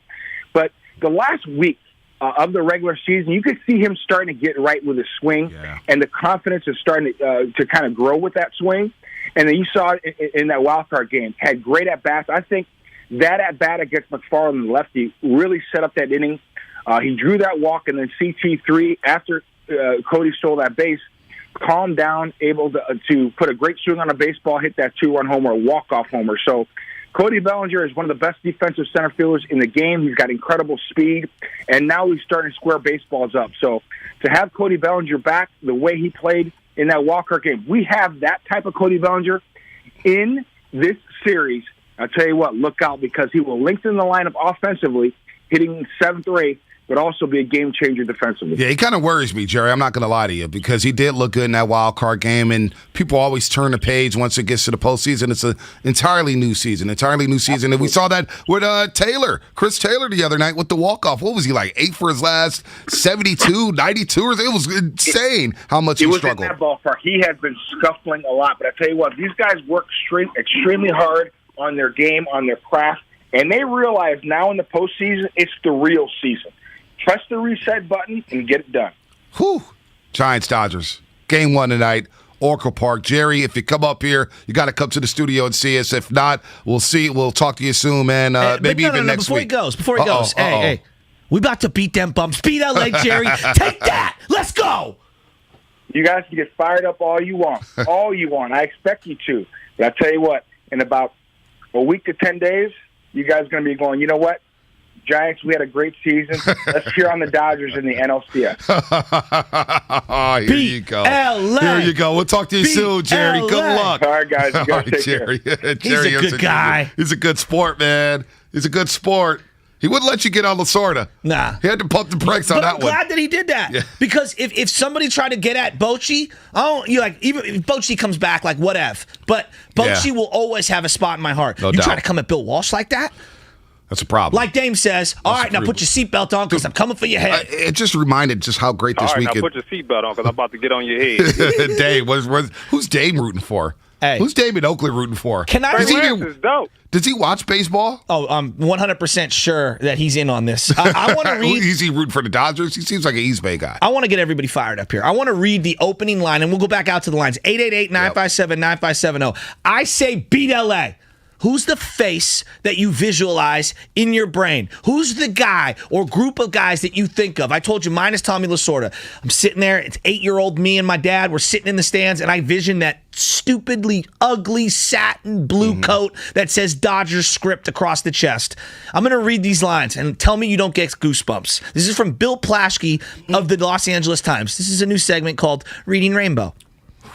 They first met 131 years ago in Brooklyn. They last met a month ago in San Francisco. They've played 2,535 games from sea to sea through many lifetimes across 3 centuries, fighting with bats, brawling with venom, fans chanting, players taunting, cities dancing, cities aching. Giants Dodgers. It's the greatest rivalry in sports. That's word for word Bill Plaschke this morning in the Los Angeles Times. If that doesn't get you feeling a certain way, Bonte, come on, man, what are we doing? This is what sports is all about. Hatfields, McCoys, Bloods, and Crips. Let's go. I just saw Shasky pump out a bigger vein than Gabe Kapler has in his arms and his neck. You look at the vein on YouTube or Twitch, brought to you by Xfinity, the vein in his neck. That's pretty good. That's pretty impressive. It's a great line, and it's true. And it's true. You know what I think about? I think about Eric Karros when he joined us on the roast. And when we talked to him in like May, and he discussed the rivalry. And he said, "Look, when it came to Giants Dodgers, we were taught in single A to hate the Giants." We were brawling in single A. We were brawling in double A. We were brawling in triple A.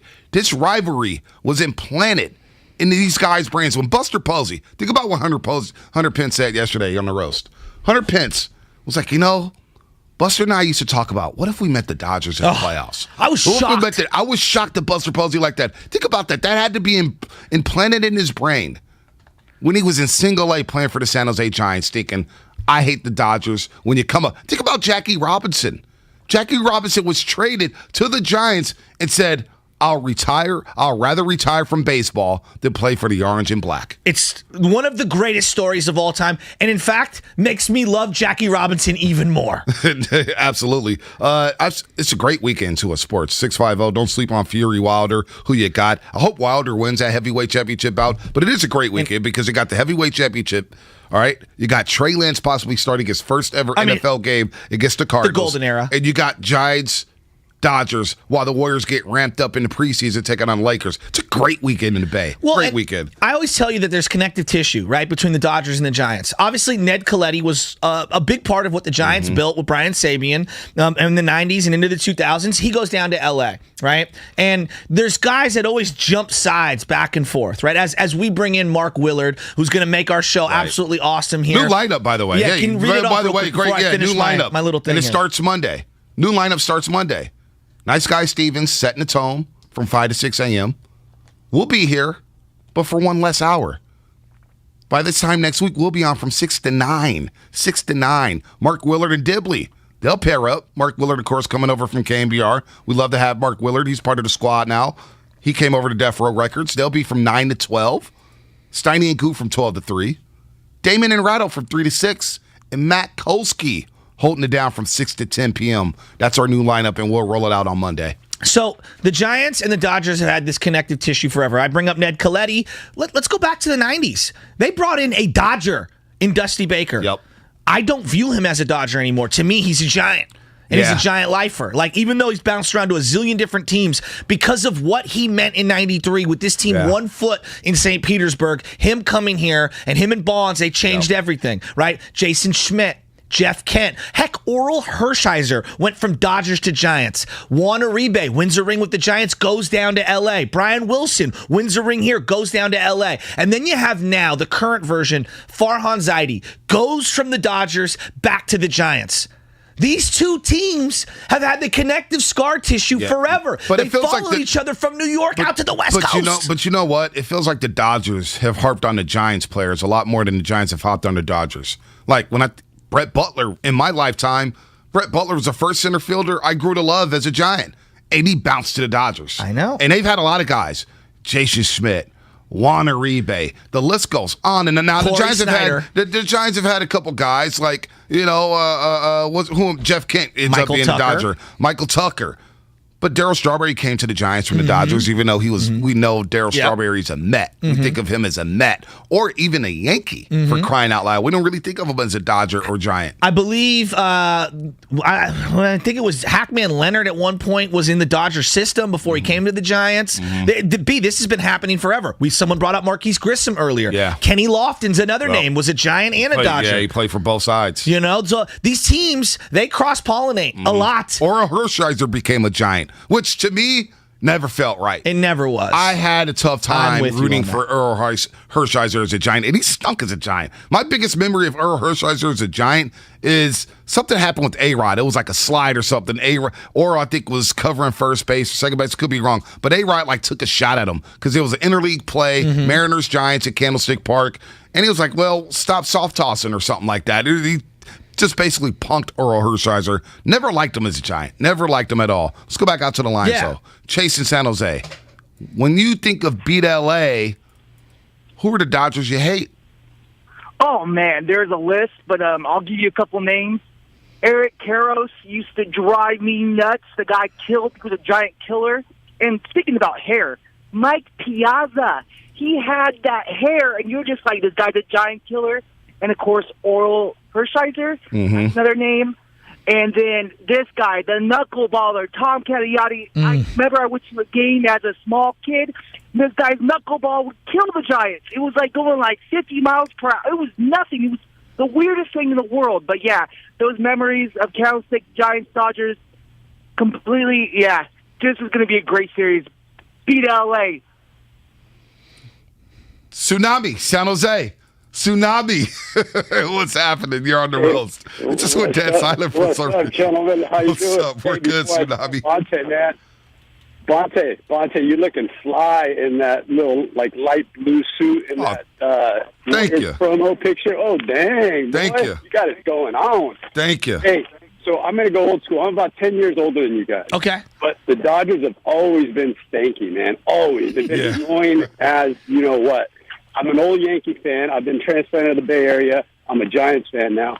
But I'm going to give you one, and let's see if you guys know. The Penguin. Oh, man. Come on. The Penguin. Ron Say. That's a when you good say call. Ron Say, I say Steve Garvey. Yes. A lot of old school Giants fans. Absolutely. Yeah. That's a lot of old school fans. They cannot stand Steve Garvey.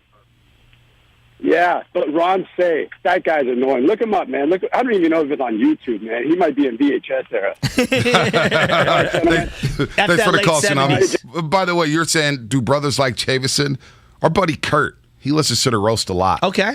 Kurt, he's like, man, won't you ask Shasky whether white guys like Hennessy? What do you mean? Brothers love Jameson. Everybody loves everything. What? I don't drink either. Yeah, if it's brown, I don't put it down. You know? Brothers drink. Like we only drink Hennessy or cognac or something. You know? Everybody drinks Hennessy. Everybody drinks Jameson. That's just Kurt. I'm saying, one of our roasters. You just want to know. I love how easily distracted you get. No, I don't. No. Well, look at his face. What? I admit I have ADD. All right. I'm undiagnosed. I easily get distracted. You know. Curly. Yeah, see there, I Look at Curly. You looked at me. I was Curly waiting for that. Looked at me. No, seriously. Let me give you a name. Man. Let me give you a name. I want to see if your face explodes. Guillermo Moto. Remember him? Oh, I hated him. Oh, if you crossed him, you were getting hit with a 100-mile-an-hour fastball. In the forehead. It did not. Dude, he was he should have been thrown in jail for some of the stuff he did. Remember dude, Guillermo Moto. You know what his nickname was, right? Code Red. Because when he went out onto the mound, he was getting a code red to someone else on the Giants. Yep. Oh, my gosh. Let's go to double play. It's Sam Bruno. Double play. Let's go. What's happening? Let's go. What's up, boys? BLA. Let's go. This reminds me of Chili Davis smacking Mike Socha at the plate. Ooh. Jack Clark taking one over the pavilion. I cannot wait for tonight. I think of Ron Say. I think of Steve Garvey. This must be a generational thing. I hate all the old Dodgers. Davey Lopes. I hate him. I hate him. I hate him. Hey, listen. The key to the Giants' success in their playoff runs from 2010 on was always cut off the head of the snake, win game one, set the tone, set the series. Buehler is just next in line. Let's go, Giants! Let's go. I like that call. I like that call a lot. Jack Clark had a big home run for the Cardinals back in the Ripper? 85. The Ripper. Down at Dodger Stadium, Cardinals had won 4 straight in the NLCS against the Dodgers. And they showed that picture the other day. Iconic picture of the Cardinals beating the Dodgers at Dodger Stadium. And Mike Schultz got his head down at the plate after Jack Clark, the Ripper, hit a big-time bomb that's in the Cardinals to the World Series against the Kansas City Royals. When you bring up that era of Cardinal baseball, all I think about is, because I have so many cards from that era, as I think about, God, they played on AstroTurf concrete in 110-degree weather every single day. Do you know how hot that field must have been? Dude, it was. That's all I ever think about. It was a turf. That's what I'm saying. It's the AstroTurf concrete. It was brutal, and they had ballers. Oh, I mean, come on, ballers. Vince Coleman, ballers. Willie McGee, man. Terry Pendleton stealing. Oh, don't even start. 888-957-9570. Brian Johnson. You guys know who Brian Johnson is. He's still a scout for the Giants. Local boy. Skyline High School, Stanford Cardinal, former Giant, who hit a big-time home run. And where were you at in 1997 when Brian Johnson hit that bomb against the Dodgers in extra innings in late September? It was a day game, and it was the night or the day after Kirk Reeder dealt against the Giants. They were 2 games down going into that series, and they swept the Dodgers in that 2-game set to tie for the division lead, and they ended up winning the NL West to go to the playoffs where they got swept by the Marlins. Where are you at in 97 when Brian Johnson hit that home run? I was at school. Yeah. I was in class. But I remember we came back home and they had it on television. This is the era of like Sports Channel. Well, not even just Sports Channel. I'm talking about local news at like 5 o'clock. And it was like a thing because there's only like 6 channels. Right. And here we go. Brian Johnson 2 for 4 with a walk. And he hits one high to the left field and deep. Hollingsworth is back at the wall. And he's out of here! And this one is over! And the National League West is tied! I mean, I got goosebumps thinking about that. My hair just like, bro. It just stuck And when up. I see him in my mind, it's him going around first base, all jacked up with the arms going up, and that still photo of his like hands down, and he's like screaming and yelling, just how every Giants fan felt. Yeah, I got some goosebumps Come going on man. right now. I got some chills hearing that home run call. Dwayne, a young Kipe on the mic, man, at Candlestick, and Candlestick was rocking. I remember grabbing a newspaper the next day and just those photos of Brian Johnson, and he had the helmet off, and that's when they were wearing the crispy white jerseys. I was going to wear that one today. Yeah, that was big time. So we were talking about it early this morning, but there are certain moments in your life where they almost like stand still. The day almost freezes, and at some point we're going to get to the actual moment, and you're not even going to remember all the buildup that goes into it. Yeah. The morning of your wedding, right? You're on your way to go to your wedding, and you're just sitting there, and you're surrounded by loved ones, and you know that all the people that are the most important in your life are going to be there to celebrate an incredible day, right? The birth of your first child, or any of your children. That's a moment that stands in time, right? All that buildup and that craziness before, right, B? I'm sure you lost your mind. Tonight feels, and those are personal family things that are, but this college is a graduations. sports thing, Yeah. right? Like the NFC Championship game, that build-up 2019 to that first game at Levi's in terms of that magnitude, NFC. I remember that day like it was yesterday. You and me being out there at 8 o'clock in the morning, getting out onto the field, seeing all the tailgates and all the people that were partying. You could feel the energy driving down the road where you're driving alongside people and they're honking at you. Let's go Niners! The Warriors' first time in the NBA Finals in my lifetime when they go up against LeBron James. Just seeing the flags all around the entire Bay Area. Yeah, I tell you what. Game 7 against OKC driving into Oracle on Memorial Day.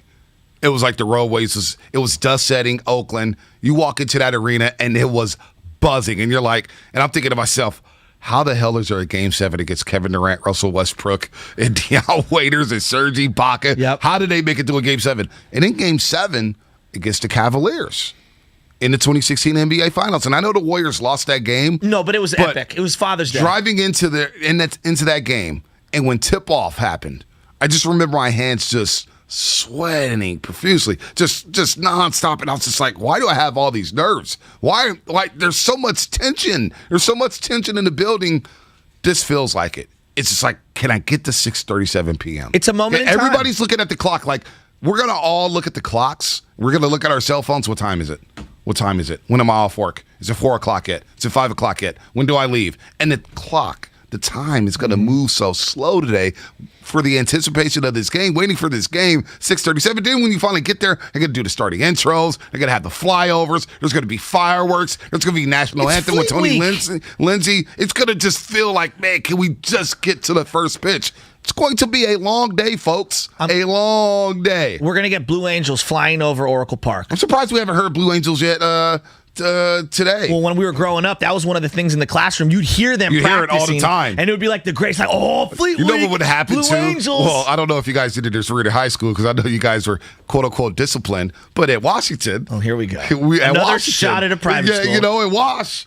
We hear the Blue Angels, and we run to the window. We just get up out of it, no matter what the teacher's doing. Oh, we got to go see the Blue Angels. Hey, sit down, everybody. No, we're going to watch the Blue Angels. That's what we do. I need to hear the Blue Angels right now. By the way, this is another good point, too, from 650. Where's Mad Dog Russo at? We need to hear that voice. He said he stopped being a Giants fan. Remember that? We had him on earlier this year. He's from New York. I've been calling out him. I mean, God bless him. You love Russo, though. You know you love Russo.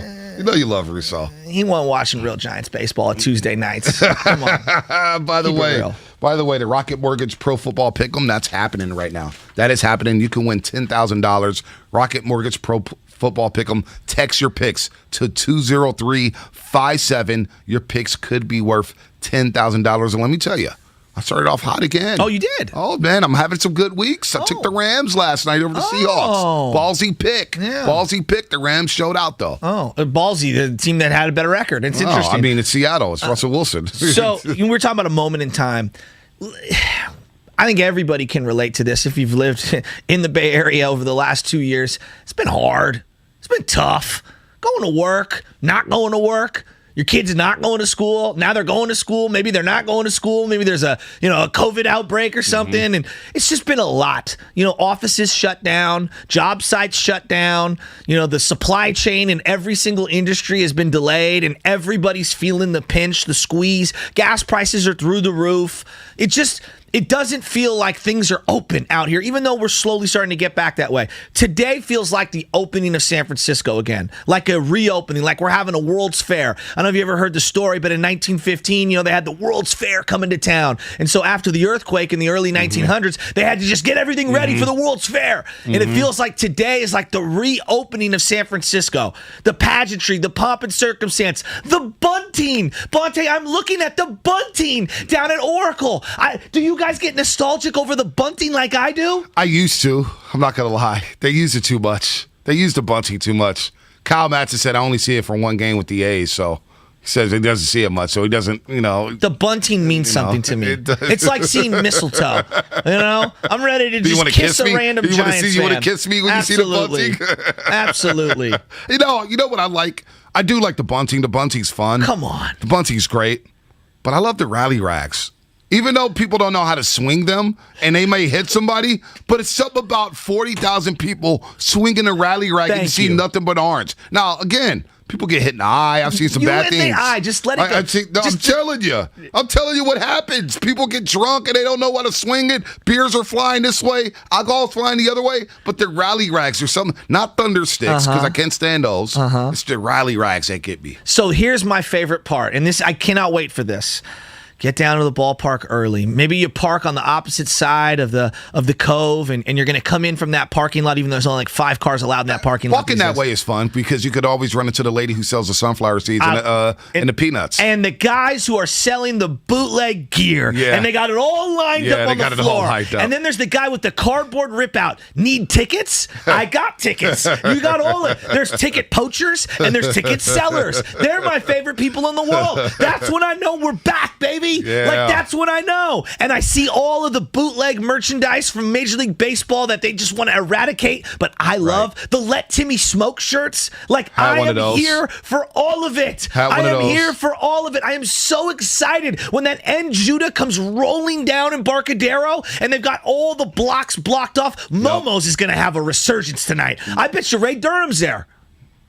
Ray Durham. Wow. Why'd you walk off on that one? Because you never remember the drop? I know. Hey, Brian Johnson, will he be at Momo's?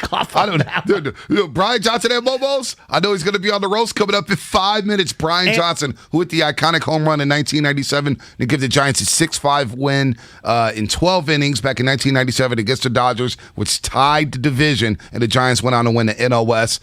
That was a great pennant race. So 5 was a great pennant race when Steve Finley hit the grand slam against the Giants to get into the playoffs and win the division. We're going to talk to Brian Johnson. He's a legend out here in the city. Where we'll ask him. Fans? We'll ask him. Where are they? About the rivalry. Let's go. 888-957-9570. Brian Johnson coming up on a roast.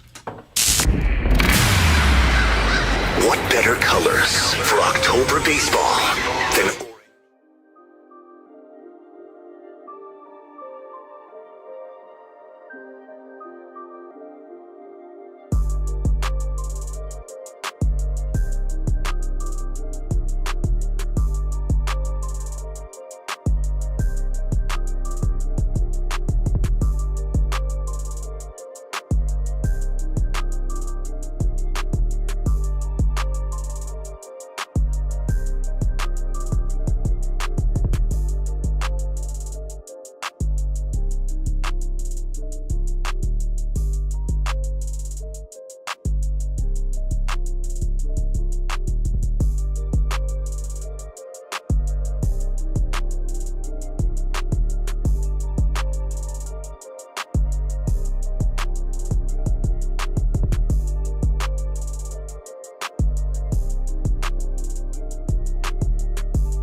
Spend less. Smile more.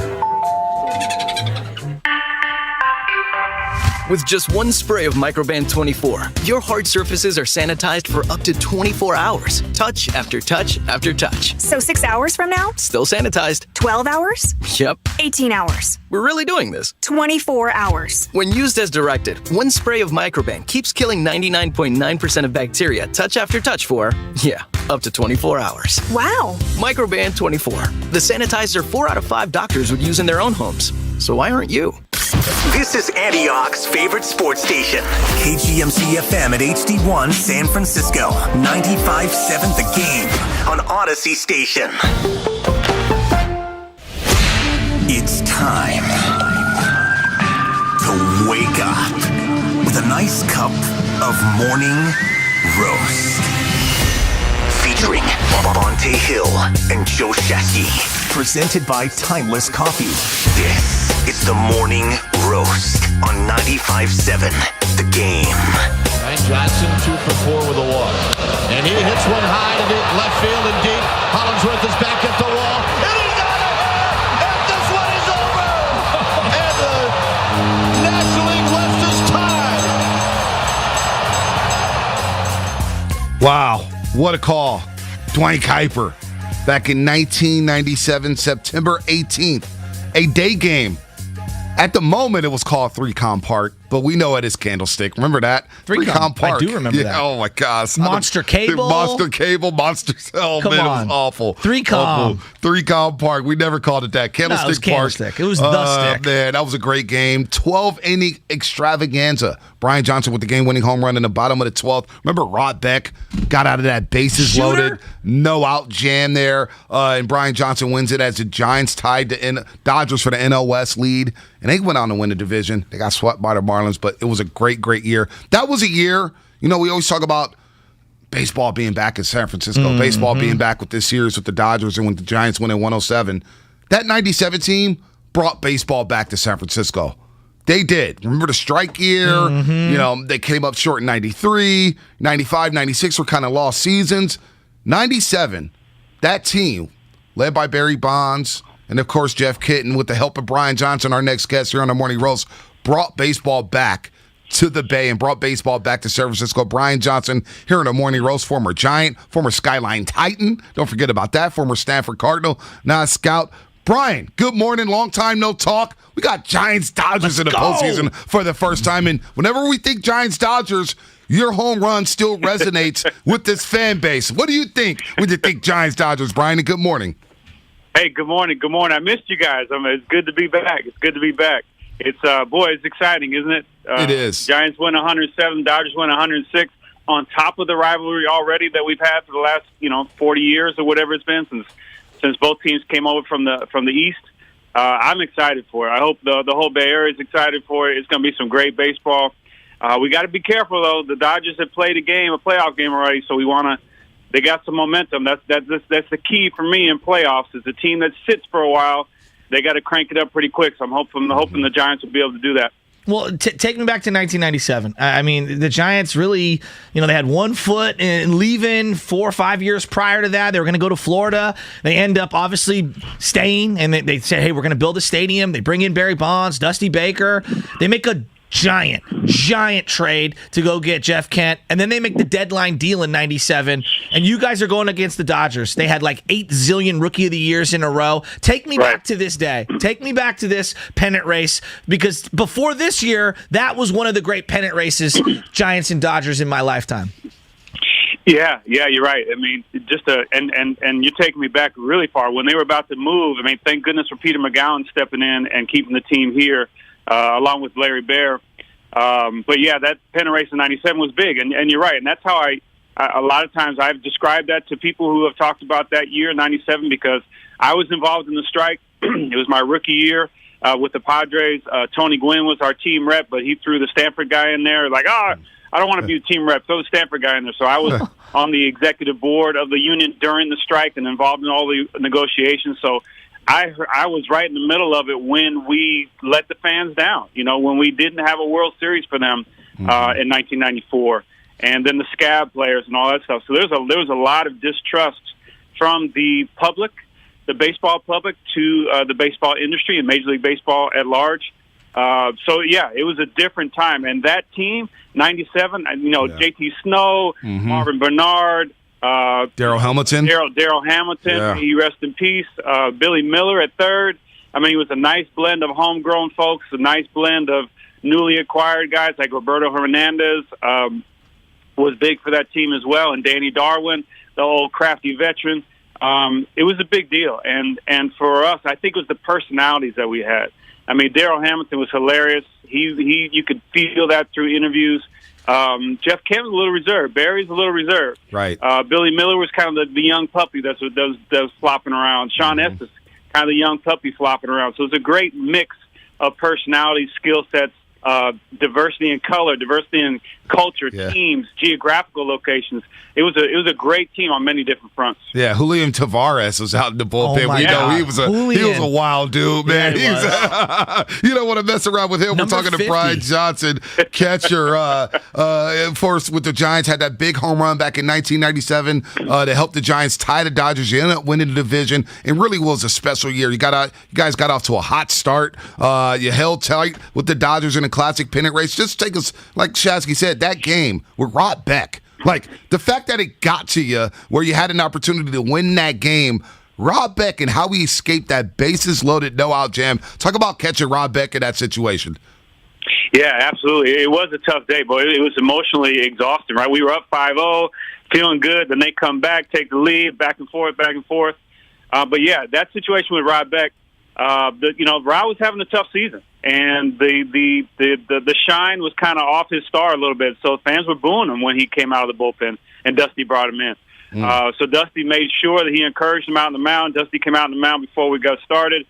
We were facing Todd Zeal, then Eddie Murray, Hall of Famer Eddie Murray. Todd Zeal was red hot, playing well, big power guy. So Dusty had to make sure that Rod was locked in and that he knew that we were behind him. Even though, for the moment, that the fan, that's the fans' role, right, is to give us the instant feedback as to how we're doing. So that's why, they may boo you in 1 second and then cheer for you when you do well the next, which they absolutely did when Rod Beck did a fantastic job of getting a punch out of Todd Zeal and then getting the first pitch, a double play to Jeff Kent, to me, to J.T. Snow to close out the inning. And that was a charge that we needed because we were exhausted. I mean, I feel like it must be Groundhog Day for you because every time Giants-Dodgers gets brought up, the home run gets brought up, and I love that you lean into it. Is that your greatest moment on a baseball field? Yeah, I do believe so. I mean, who else could you couldn't write that in the book, right? The kid that grew up there, kid that watched Giants and Dodgers games as a kid at Candlestick Park. And thank you so much for bringing up Candlestick Park. I don't even acknowledge the other parks. It's Candlestick Park. Thank you. The other park names, but yeah, I grew up there. High school across the bay. Always a Bay Area fan. Played football and baseball at Stanford. Just so many ties to the Bay Area, and then for me to have an opportunity to do something positive for the team in a crucial moment, right? The Giants are not doing great up to that point. Like you said, 2 lost years before that. So yeah, I love it. I don't. Hopefully, there's no perp walk video of me around, so I haven't seen that. That would be something I really would not lean into too much. But who wouldn't want to lean into this? And it's funny that Dwayne Kuiper's call, who is legendary, he and Kruko, to be able to have that's like my theme music, dude. It's like that that I went 2 for 4 that day. People thought I went 2 for 4 like every game the whole season. They keep hearing that audio, so I'm all for it. I enjoy it. I'm a part of the Giants family. They have been amazingly generous to me over the years as a scout, as a player, and even when I wasn't working for the organization. So grateful to the Bay Area, grateful to the Giants.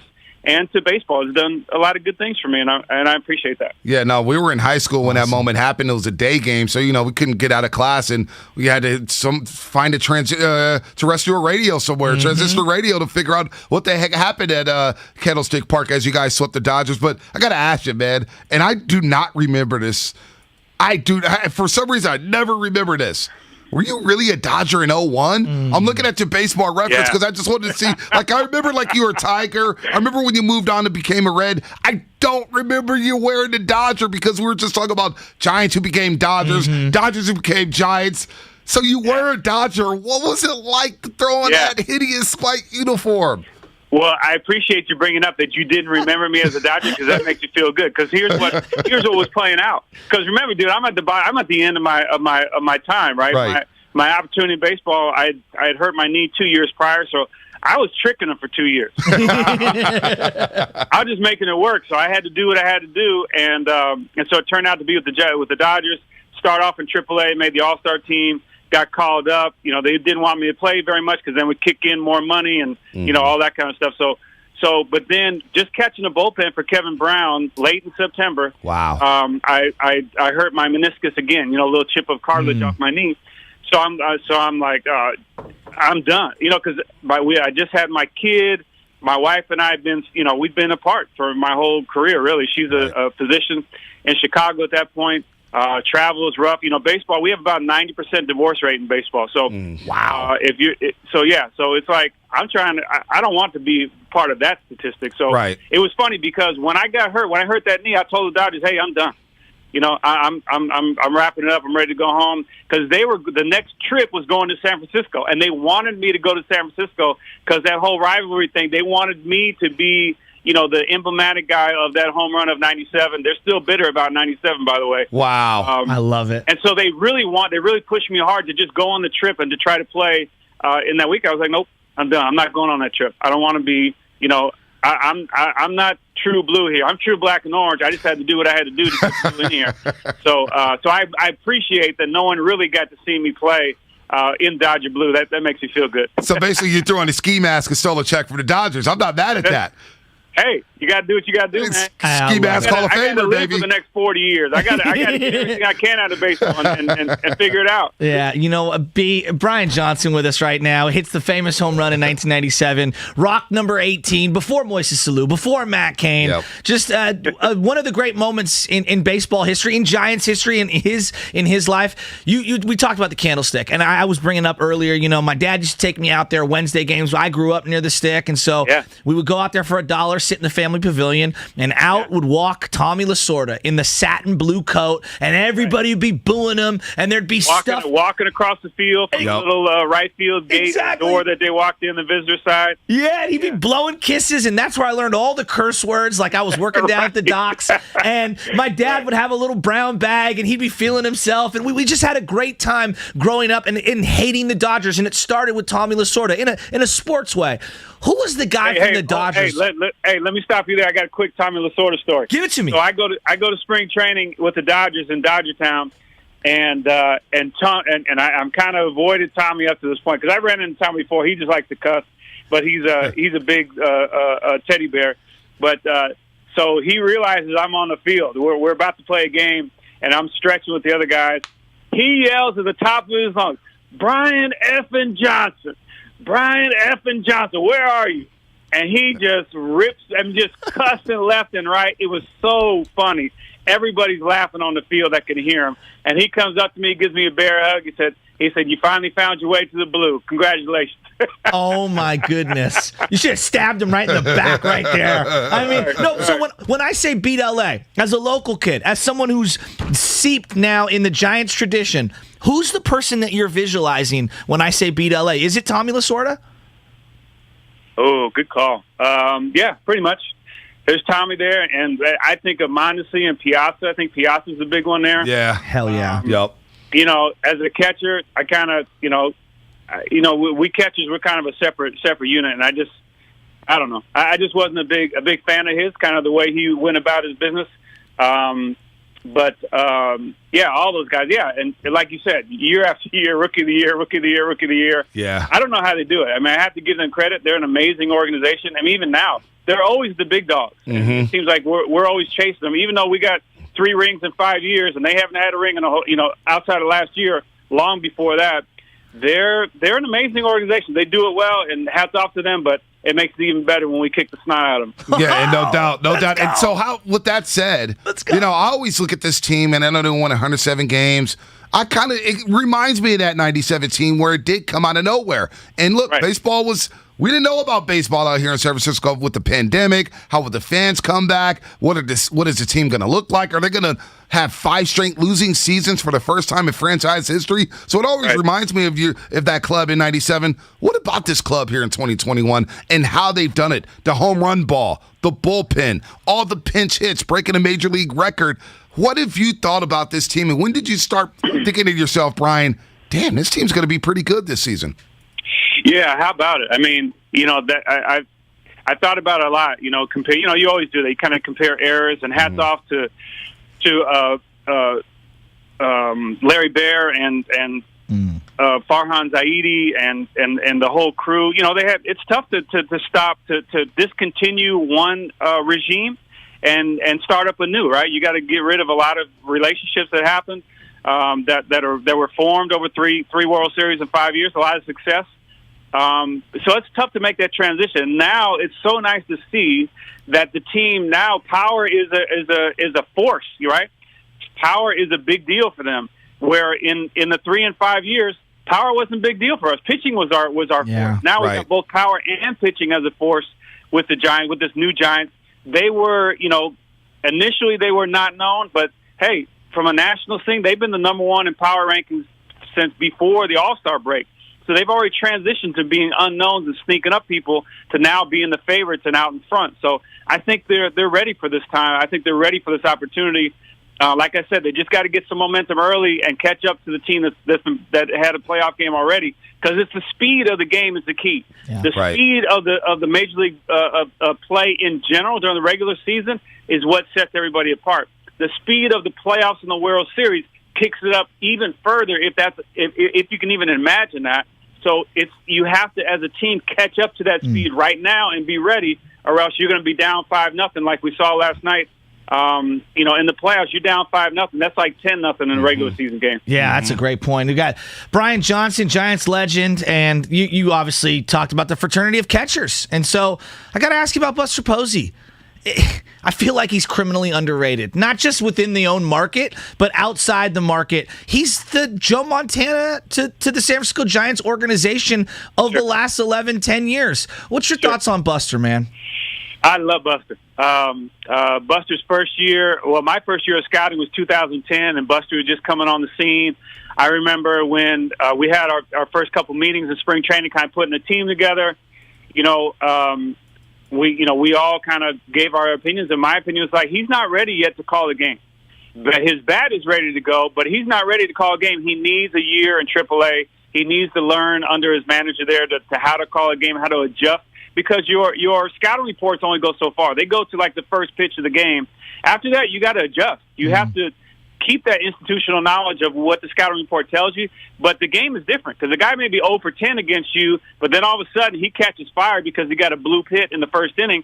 That changes all the dynamics, and the dynamics of this new game is completely different.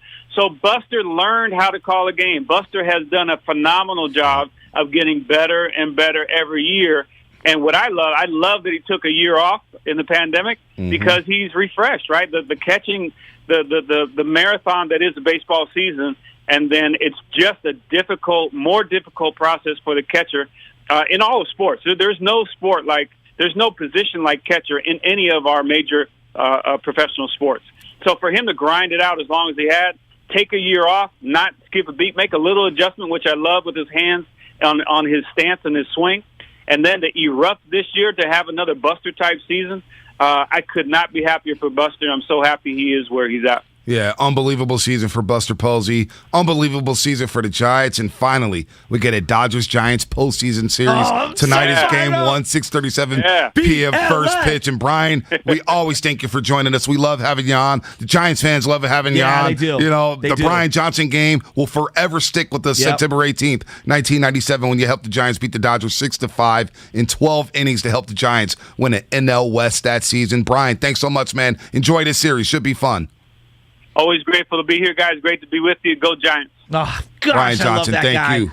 I love when people lean in to things that they're known for like that. Like, some people like Everson Walls, for example, for the longest time. No, I'm serious. For the longest time, Everson Walls, was depressed and going through some horrible things. And part of the legacy of Dwight Clark, of why he's such a great person, he reached out to Everson Walls and he said, look, man, I know it's your lowest moment on the field ever, but let's get together, let's sign some autographs and make you a bunch of money.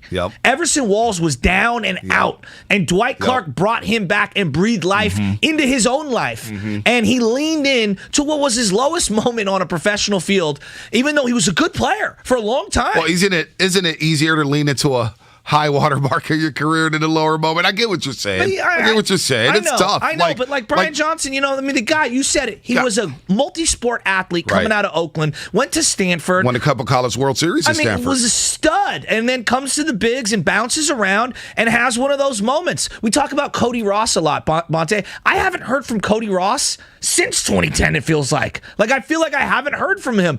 Brian Johnson, Cody Ross, you say these names, Lamont Wade Jr. this year, even though he's put together a monster season. Baseball just gives us these stories. Ryan Vogelsong, Andres Torres, Travis Ishikawa. You have these moments in time that you're known for. We're still dialing up Bucky Dent on ESPN for Red Sox Yankees. Yeah, it's a great home run. I know. That may be Matt Steinmetz's favorite game. That Bucky Dent game. That's Steiny's favorite game. Or maybe it's the Craig Nettles game against the Dodgers where he got grounder after grounder after grounder after grounder after grounder after grounder after grounder. Let's go back up to the phone lines here. Yeah. Cole in Napa. Cole, what's happening? You're on the Morning Roast. Hey, good morning, fellas. First-time caller, long-time listener. Thank you. Just wanted to drop in 3 Dodgers that I cannot stand. First is Hideo Nomo. Second, Nomar Garciaparra. Thank you for extending every single baseball game. That's right. Every pitch, out of the box, hitting his cleats, redoing his straps on his gloves. Come on, get in the box, swing the bat. Last but not least, Bonds against Gagne. Finally got that go head-to-head, bottom of the ninth. Jack to the center field. Let's go, Giants! Let's go! Let's go! Let's go to Toot and SF. Toot, what's happening? You're on the Morning Roast. Toots, this is Toots. Hey, Toots. Service announcement. What's up, Joe? How you doing? What's up, Toots? Hey, any Giants fan selling your tickets, you better not sell them to a Dodger fan. Ooh. Orange and black, the whole stadium. I don't want to see any blue. Last thing, 4 things. Brian Johnson, when he hit that home run, today's Bruce Mahoney game, that was the same year. High class beat St. Ignatius. It has not happened in quite a while. Sacred Heart 98. We were the best. Wow. Y'all were good. Wow. Toots. Hey, Toots was a baller. Toots was 98 Sacred Heart Cathedral were good. They were good. He was. And they were independent. Hey, Toots, you know what? Real quick, Toots. I hated that you guys were independent and you weren't in the WCAL at the time. That ticked me up because I wanted to see you guys play, in the CCS and go win a section title. Hey, you weren't the only one upset. We were too. But that final year, we smacked Bellarmine. We smacked Sarah Padres. You did. Halloween. Yep. St. Ignatius, you know what happened to you. Reardon, same exact thing. I like that. So we went through the gauntlet independently. We're fine. We know who the best was that year. Hey, you know what, Toots? Black and orange. When it comes to the WCAL schools and the private schools here in the city, Sacred Heart Cathedral is my favorite. Partied a lot with those guys. Those guys were relatable to the public schools. They had public school moxie. SI a little different. It was a little different. It felt like SI was in Moran or something. And Reardon, Reardon thought their stuff didn't stink. Most expensive public school in the country. Didn't think their stuff stink. It's way better now. Shout out Tim Reardon. He's running a great co-ed campus right now. Let's go Missing Links. Parts unknown. Uh-oh. Who's Missing Links? Who's this? Hey, how you guys doing, man? Really pumped up for this playoff against the Dodgers. You were saying most hated Dodger. For me, Davey Lopes. Oh. I can't stand him. And he killed us. Oh. He killed us. I love it. Now, here we go. How are you watching the game tonight? That's what I want to know. I'm kind of getting antsy. I got a giant flag. Yeah, you're like ready bouncing. To run like outside. you like need a Xanax. How are you watching this game? Well, you need like a Xanax, dude. You're kind of worrying me right now. Say 30 and 8 You sure it's timeless and not Jameson? I'm all sitting in my chair. That way I can really watch the game and pay attention to it. And I have my own little Giants memory of a game that Will Clark owes me a beer. Let's put it that way. Well, explain. Please explain. Well, there's actually video of it, too. It was a Giants game. Finally got to sit in the front row after like 50 years. Got a buddy of mine hooked us up. We sat in the front row, and it was a foul ball, goes up in the air. You know, so I'm real close to the field. I'm watching the ball, and I'm going, I got it. It's coming to me.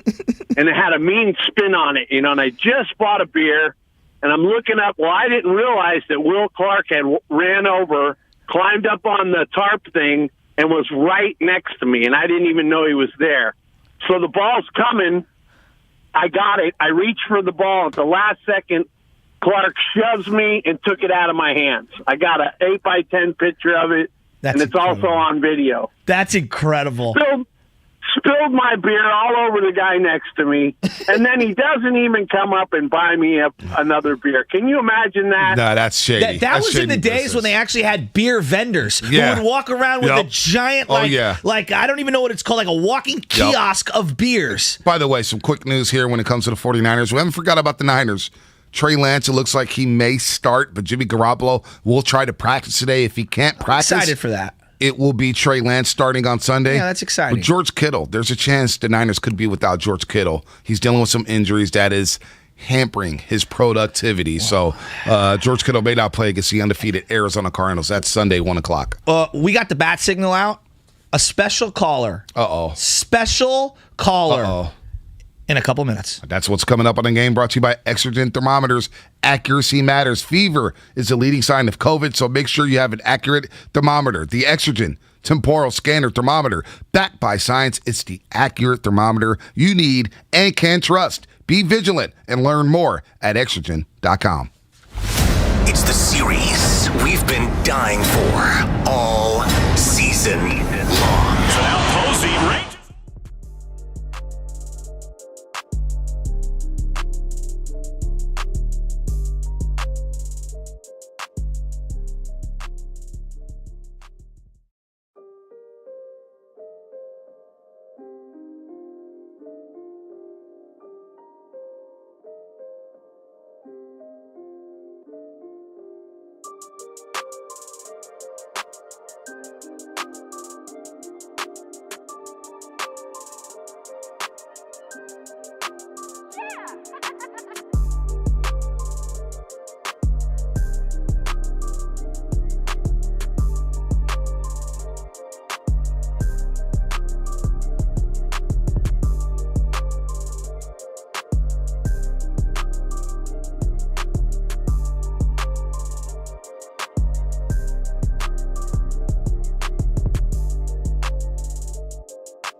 Is that you? Who are you talking to?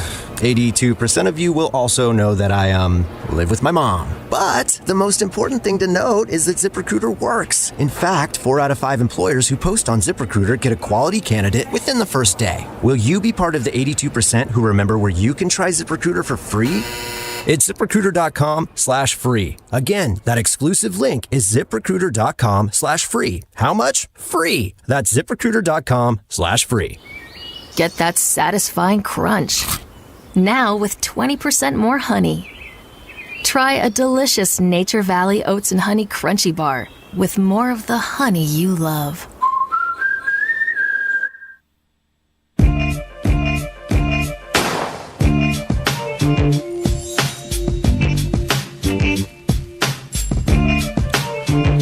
All eyes on the Giants and Dodgers tonight at Oracle Park. 6:37 p.m. first pitch. Logan Webb versus Walker Buehler.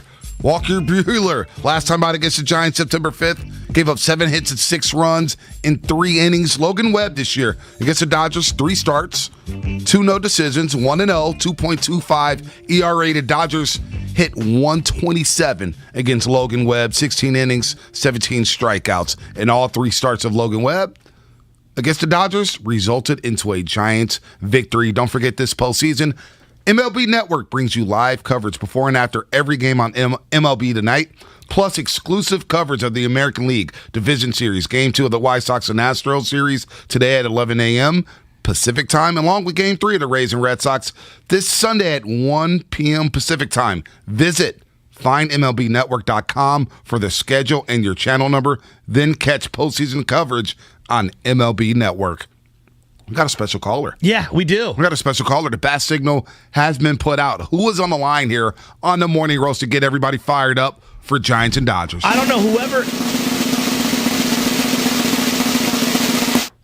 Who is this? Good morning, fellow. This is Pops. How you guys doing today? Oh, yeah, let's go. Are you ready for this? Look, I'm going to read you something. Hey, so listen, I got a couple things I got to get off my chest right away. First of all is, let's go!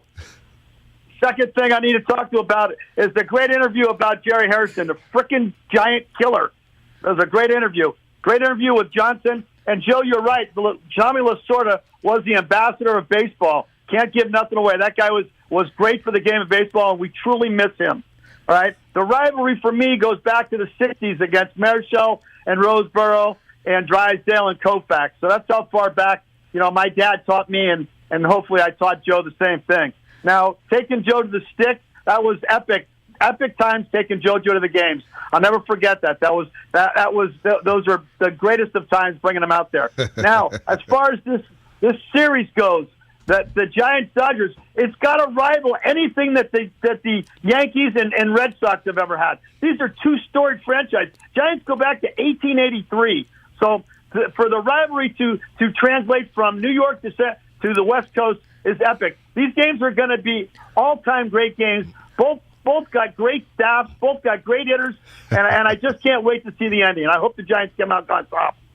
Dad, I'm not going to lie. I'm teary-eyed right now. I'm looking at Bonte, and I'm thinking about all those Wednesday games we used to go to at the Stick. And when you and I would sit out there, you remember you had your little cooler, and I'd be running around with my glove, and we'd be playing catch. And Lasorda would come out in that satin blue coat, and we would just give him hell. And I'm legitimately getting emotional right now thinking about it because it's generational. Yeah, but he did that on purpose. He tried to get the fans to hate him. That was what his job was. He loved it, and he ate it up every minute. He ate that up, and he was the best thing that ever happened to baseball. And we truly miss him. Who's the guy on the team right now you hate the most for the Dodgers? I'm not a big fan of Turner. The Trey Turner, he looks like he's going to be a hell of a ball player coming up. Muncy's killing us. He's not playing. What about see anybody go down with injury? What about Kenley Jansen? I wish he was there. I wish Belt was there. What about Kenley Jansen? Full strength.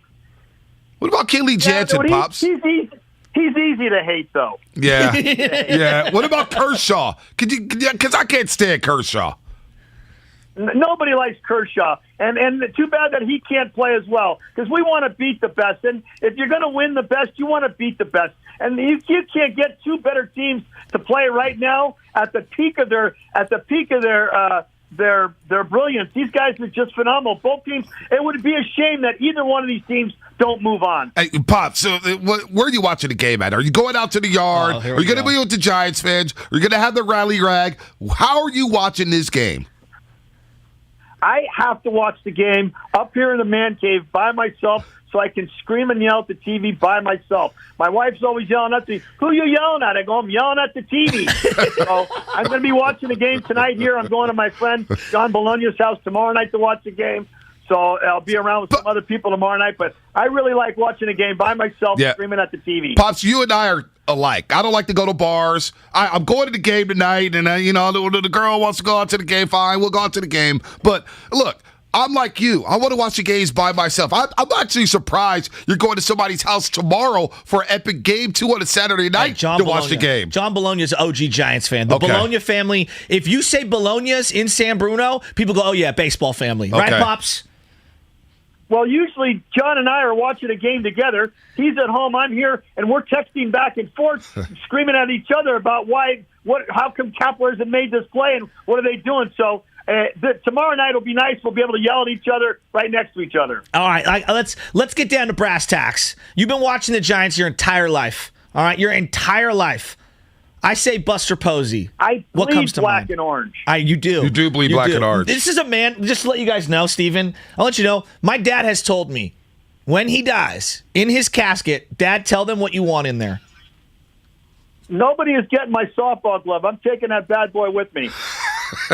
I love it. By the way, Pops, I heard the softball team is struggling right now. Struggling. What's up? What's going on? I really miss playing. I got to get my hip back so I can start pitching again. They need you. If you need some ringers, call me. I know some people who can go out there and pick it.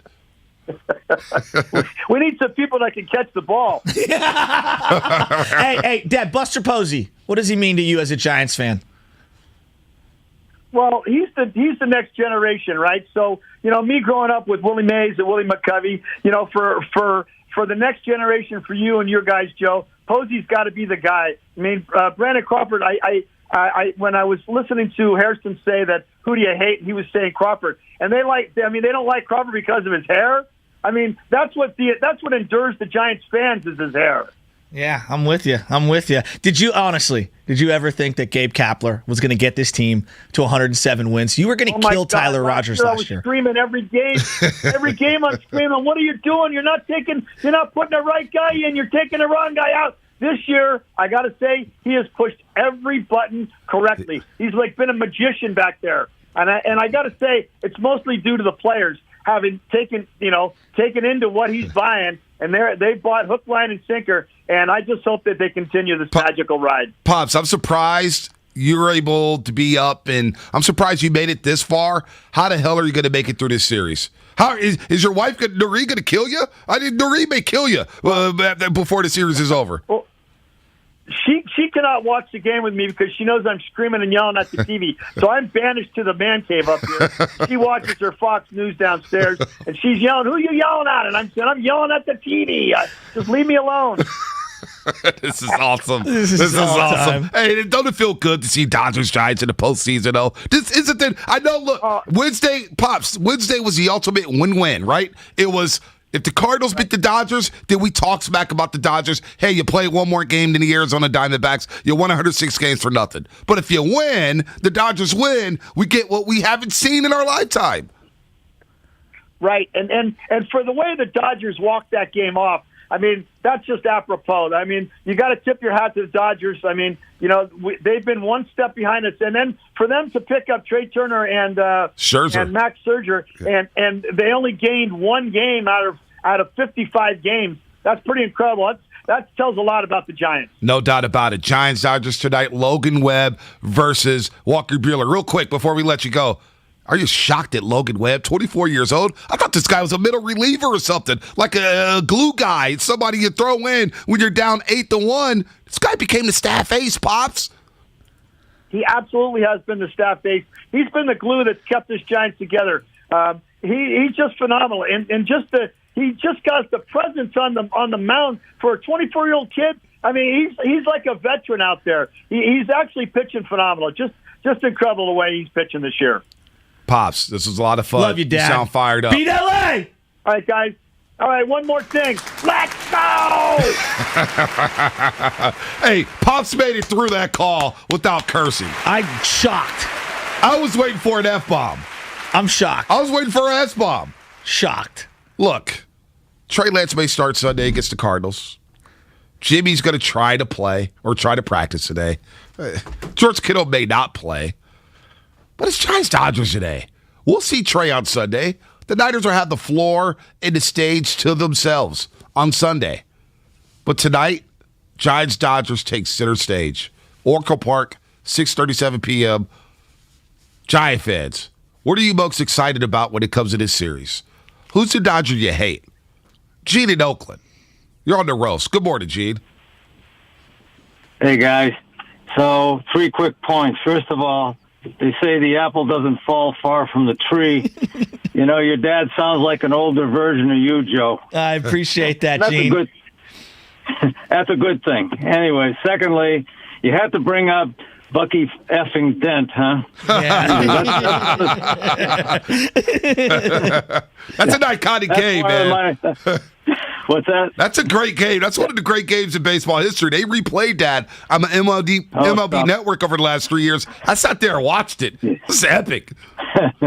I know. Well, and that brings me to my third point. Another game that I have to keep watching over and over is that 1988 game, World Series game, where Kirk Gibson hits that game-winning homer off a backdoor slider from Eckersley. Yeah. And part of the video, of course, he's pumping his running on one leg around the bases. And this fat little you-know-what comes running out of the dugout to hug him. And at that time, Tommy Lasorda has been my most hated Dodger. I'm 100% with you. Gene, right now, I brought a flag to the station. I told these guys I bought a giant flag.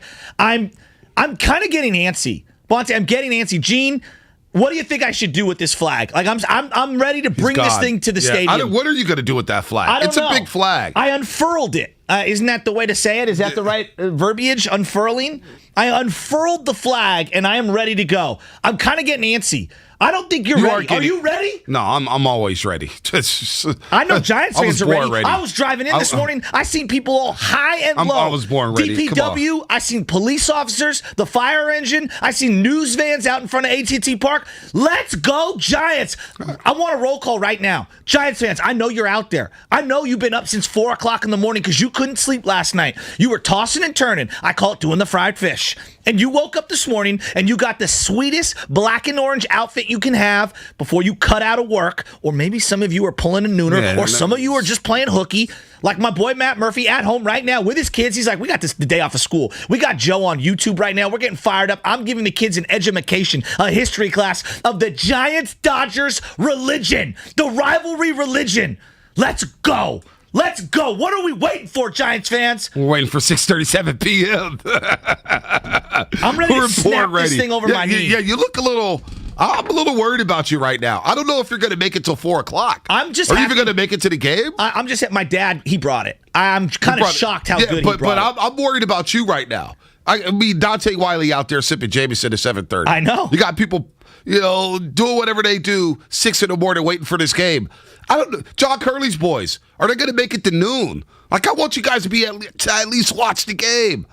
I don't know if you're going to make it to game time. I really don't. Well, I mean, your boy brought a box of steaks, okay? Yeah. I unfurled the steaks and the flag today. I got a bunch from Harris Ranch. They are a great sponsor for Elevate Your Tailgate. And I said, I got to bring these to the crew. I got everybody. I want everyone to celebrate. Bonte, this is a moment in time. We need to celebrate. We need to rally the troops. Let's go. Where is everyone? 888-957-9570. I say to you, beat LA. What do you visualize? I keep saying Tommy Lasorda. You heard my dad, Johnny Roseboro, Don Drysdale. Yeah. Think of the names he was bringing up. They've got Think of the legends. They've got classic names. Steve Garvey. They all had the fresh cuts, nice hair, Hollywood, tight jerseys, celebrities sitting in the front row. and they come up here and it's cold and it's foggy, they would get a little mad about that. They would get a little mad about that. Let's go to Jonathan in the city. Jonathan, what's happening? You're on the roast. Hey man, I just hate the fact that this Dodgers, man, they're trying to be like the West Coast Yankees, right? They're buying all these expensive players, trying to buy a championship ring, man. So what a way to just, beat them up in the wild card and send them down. I know they're taking the planes, but what if they could include a side bet on, if they lose, they would have to take the bus. They could have a blank stare heading down by Fresno, looking at those scouts as losers. Talented. You're one of a kind, man. I didn't know where you're going with that one, Jonathan. I love you, man. I do love you, Jonathan. I didn't know where you're going with that one. Take the bus back down I-5, looking at the cows in Fresno. I mean, is that what we're bringing on the day? The day of the greatest rivalry in sports? That's how we're coming? I love Jonathan, San Francisco, man. Bay Area, you're better than this. Let's go. I know you are. Man. Where is my lunatic fringe brethren? Where are the people at? I'm going to be sitting at 204 tonight. It sounds like your girl's getting you in the building. Who's that? My wife, she only comes to prime time. You know what she says to me last Saturday? Oh, Giants? Friday night? Playoffs in the city?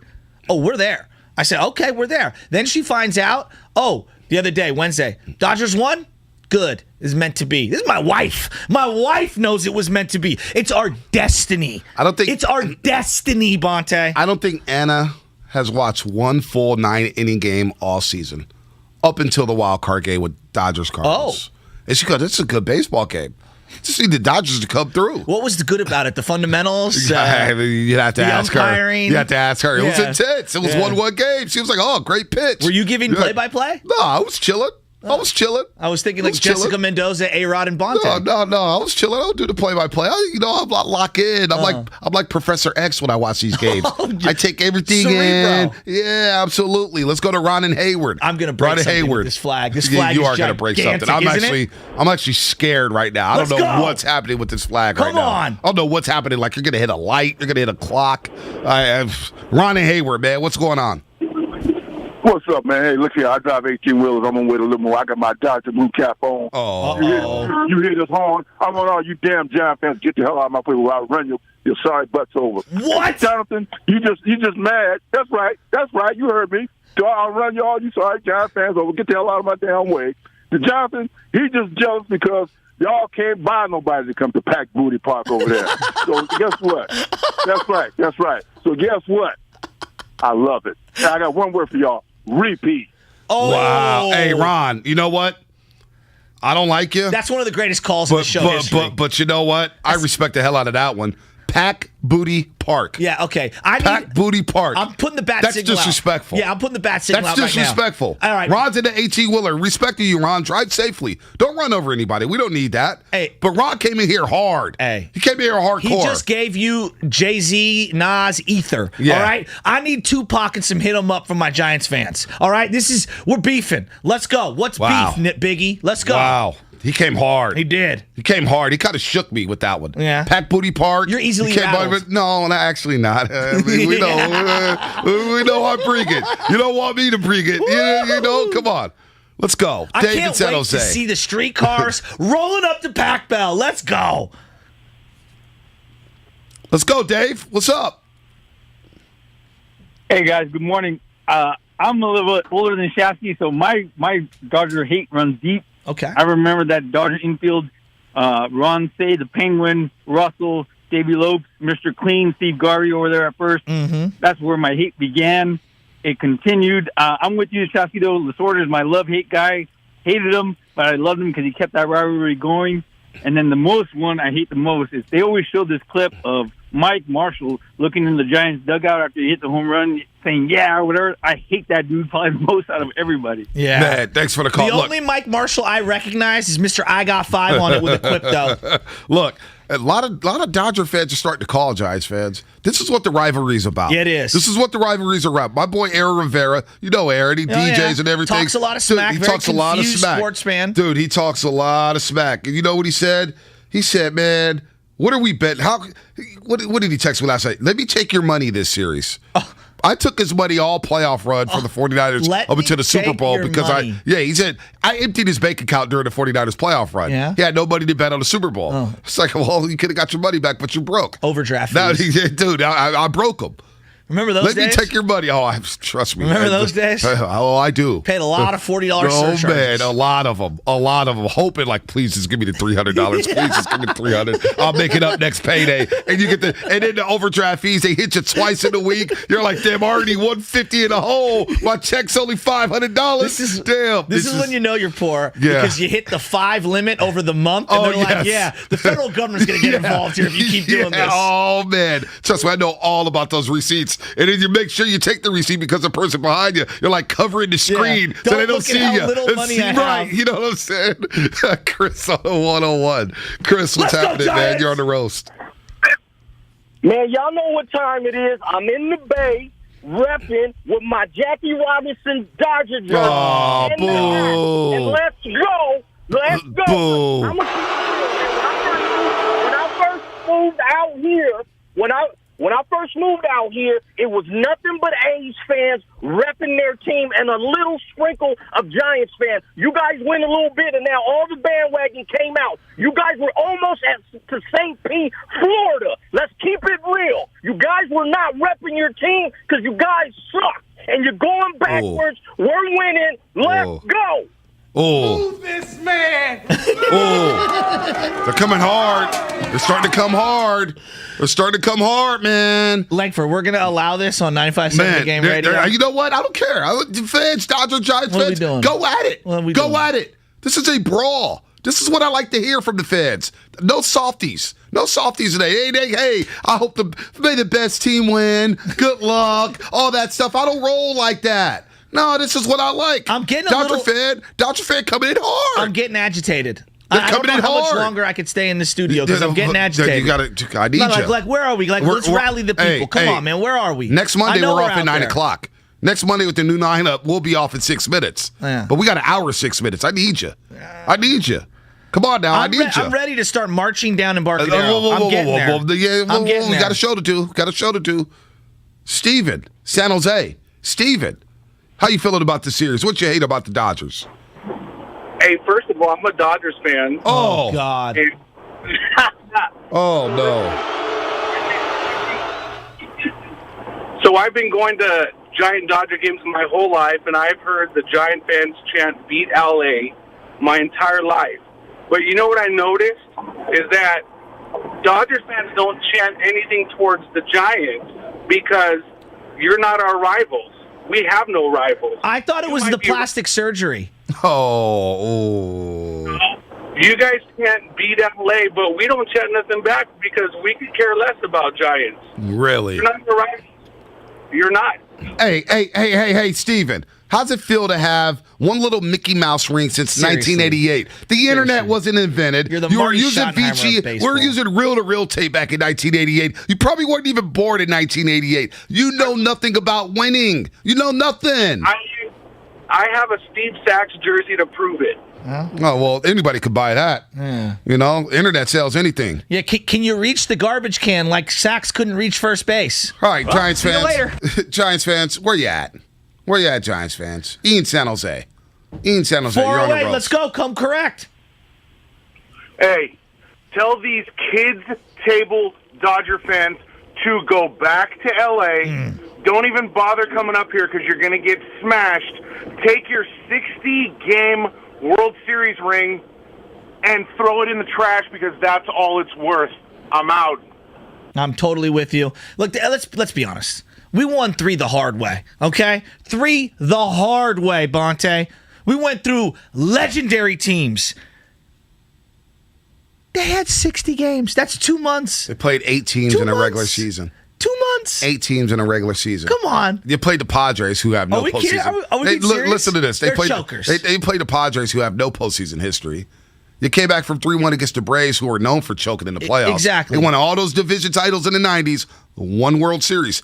Kind of like the Dodgers, winning 8 straight NL West division titles, yet you got 160-game World Series. 160-game World Series. You know who they are? They're Notre Dame football. They get into the playoffs and they waste a spot. They are And overrated. everyone knows that they're not going to By the win. way, Notre Dame got punked Saturday against Cincy.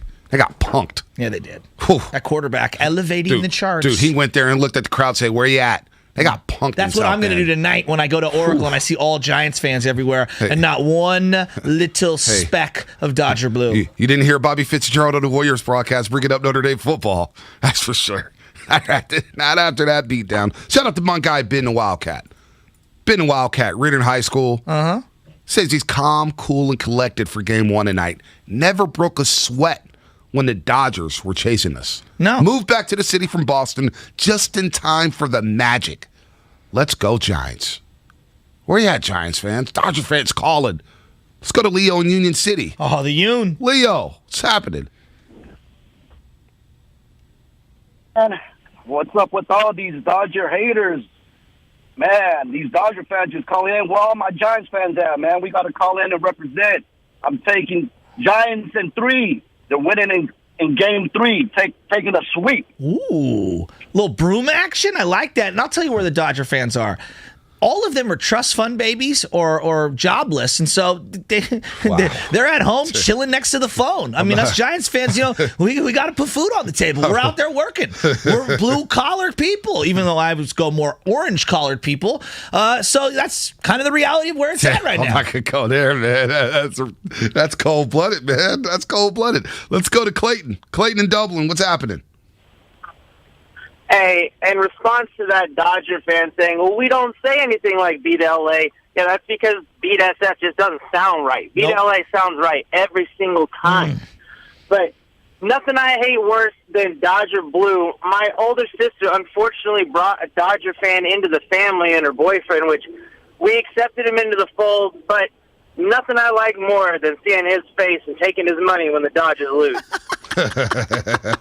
Oh, my goodness. I love that. I love it. Married into it. I love it. You are listening to 95.7 The Game, KGMG FM and HD1 San Francisco, and Odyssey Station as we talk about Game 1. Giants-Dodgers, 6:37 p.m. But just some quick news on the 49ers. Give it to me. Jimmy Garoppolo. Today's a critical day for him.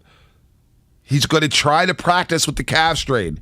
If he doesn't practice today, it looks more and more like Trey Lance will start his first NFL game for the 49ers this Sunday against the undefeated Arizona Cardinals. John Lynch, they want to win. They want to win. This isn't about development. They want to win games. So Trey Lance may get the first start. Also, George Kittle. There's a chance they could be without George Kittle to start tight end.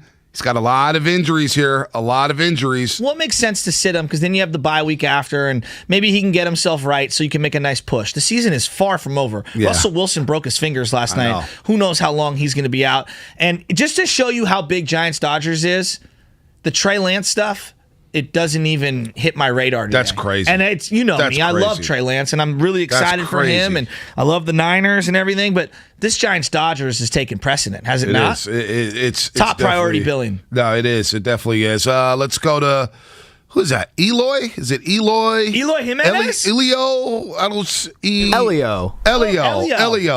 Elio at Redwood City. My bad, man. Redwood City. What's up? Hey, get all these lame Dodgers fans off the air. Thank you. Giants all day. Bring out the broomsticks today. We're going to sweep their butt. Hey, they bullpen's in trouble. So, take that flag and whack one of these Dodger fans upside the head with it because it's Giants all day, baby. Let's go. Oh, Let's go. I got this Giants flag. I'm telling you, B, I think I'm about to hit the streets in a little bit. No. Yeah. I need you. You're getting too antsy. You've been standing up the last 3 hours. I need to get out of here. I'm feeling Is the confined. Timeless Coffee hidden? It is, yeah. Shout out to A little Timeless merchant Coffee, by the blend. way. Timeless Coffee coming in the clutch. Yeah, they are. But I'm just getting a little antsy. Like I could feel the city start to really come to life right now, and I think I need to be out on the streets at some point. Like I can't take this any longer. I'm feeling really cooped up in here. Let's go to Carlos at Burlingame. Carlos, you're on the roast. What's happening? Hey, I just wanted to say, man, how many years in a row have they choked? 5 years in a row. Kershaw, all this, Cy Young, choke every year, and they finally get a Cracker Jack championship? They're going to have to wait 30 more years for another one. This franchise is a joke. I love it. I absolutely love it. I look at this rivalry, Bonte, the way I look at what happened with Red Sox-Yankees. Yankees owned them for years, had all the championships. And then in 2009, they got their one little one, right? And the Yankees did. But 2004, they've won 8 out of 9, the Red Sox have. It's completely flipped. It's completely flipped. That's the same thing that's happened with the Giants right now. They've won their 3 championships. We'll give them that Mickey Mouse one. We're winning another one before them. And once we take them out, the path to the World Series just opens up. I got Giants in 4. Got Giants in 4. I'll be here next week. I'll be here on Monday. I'll be here Tuesday. Hopefully I'll be here for the next 30 years. But I'll be here. I will be here. That was a very non-confident statement there. How about Logan Webb? Will he be there in the 7th inning? I don't know. That I don't know. But I am confident about Giants in 4. How quick do you work with someone like him? Like tonight, he goes out there. All right, he throws a couple of innings. Guys are getting on base. Maybe he gives up 2. Let's just say 2. All right.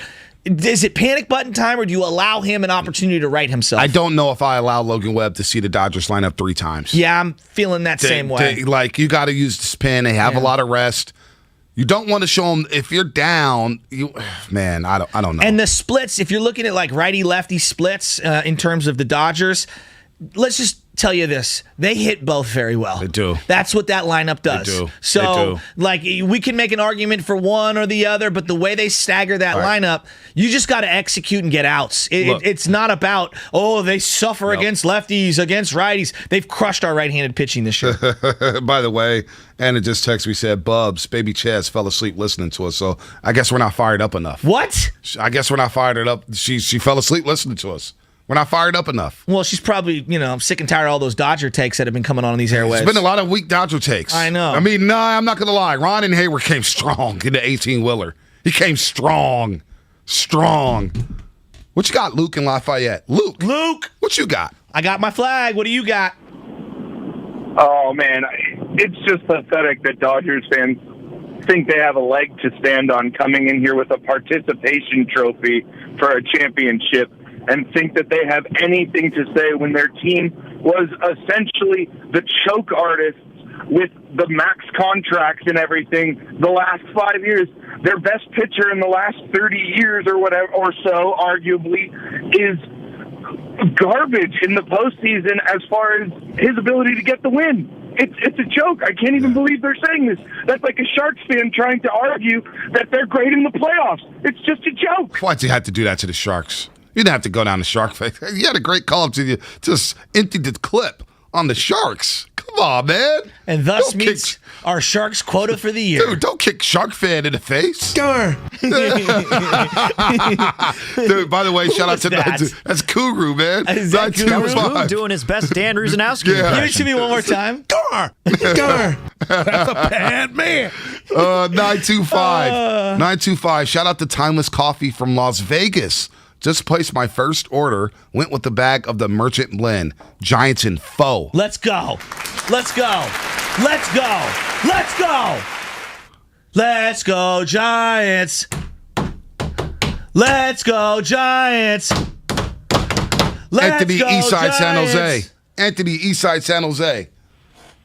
What's up? Good morning, my brothers. What's up, baby? This is going to be a dismantlement similar to when Gruden left the Raiders and went to the Bucks. Man, you got to give Farhan his credit, first of all. Damn. You know what I mean? And believe this, I'm going to be pulling up to the Cove in a canoe, smoking on some Dodger Blue. And that's on everything. We stay sucker free out here, baby. You know what it is.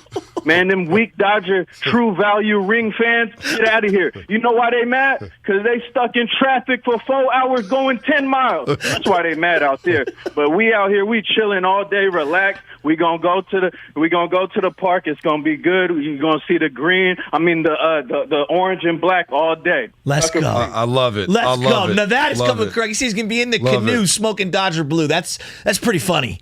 That's pretty good. That is good stuff right there. I'm fired up. I'm ready to go down to the Cove right now. I'm ready to go down to the Cove right now. Whoa. You keep saying that. I am. I'm like worried about you actually leaving the show. Because I am. I'm getting fired up. I feel cooped up in here. I'm getting claustrophobic. Well, we got to do our job. We got a 4-hour show. I mean, come on, man. I'm ready to rally with the troops. You got a lot of time till 6:37.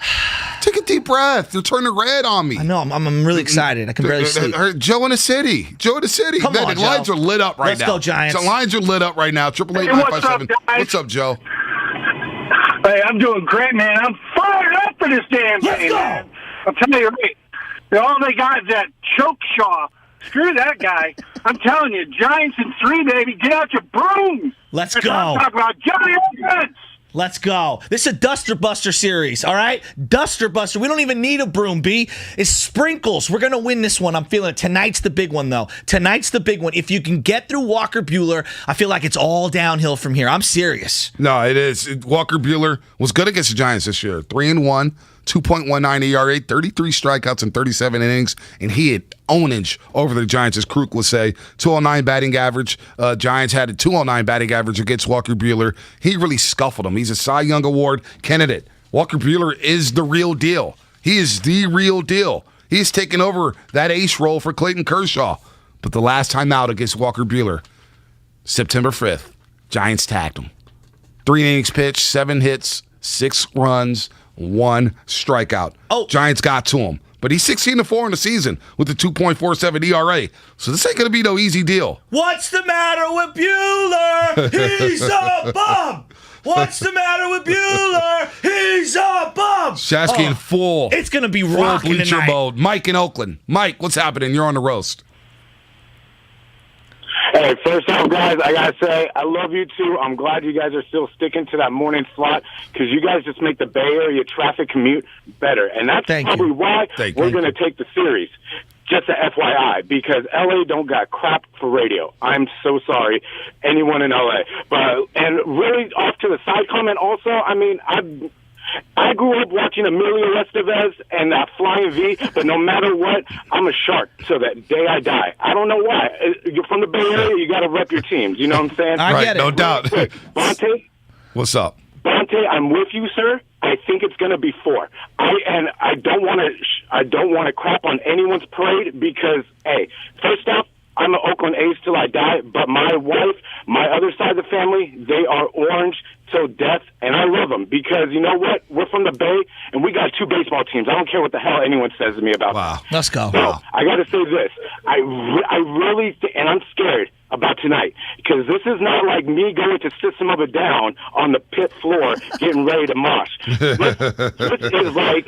This is like going into the doctor and getting like a CT scan or something. It's more nerve-wracking to me than enjoyment. I'm really scared for tonight. Only tonight. Mike.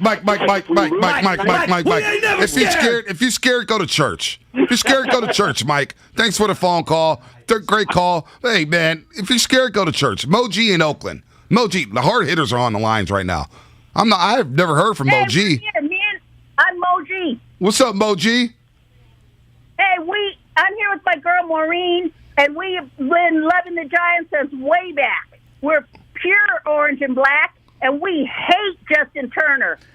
We hate him. He was spreading all his germs knowing that he was infected, hugging on everybody. Yeah. Good call. Last year in the World Series. How disrespect. I'm ready to leave the studio right now. Whoa. Calm down. You're going to come with me? Moji, I need Shasky to stay in the studio for a second. But Moji, that's how arrogant the Dodgers are. I love it. You got the steaks ready, and you're ready to go. Yes, hell yeah, I am. I got my flag right now. I'm feeling it. You hear my music? No. Do you hear my music? Dude. Shasky, I need you here.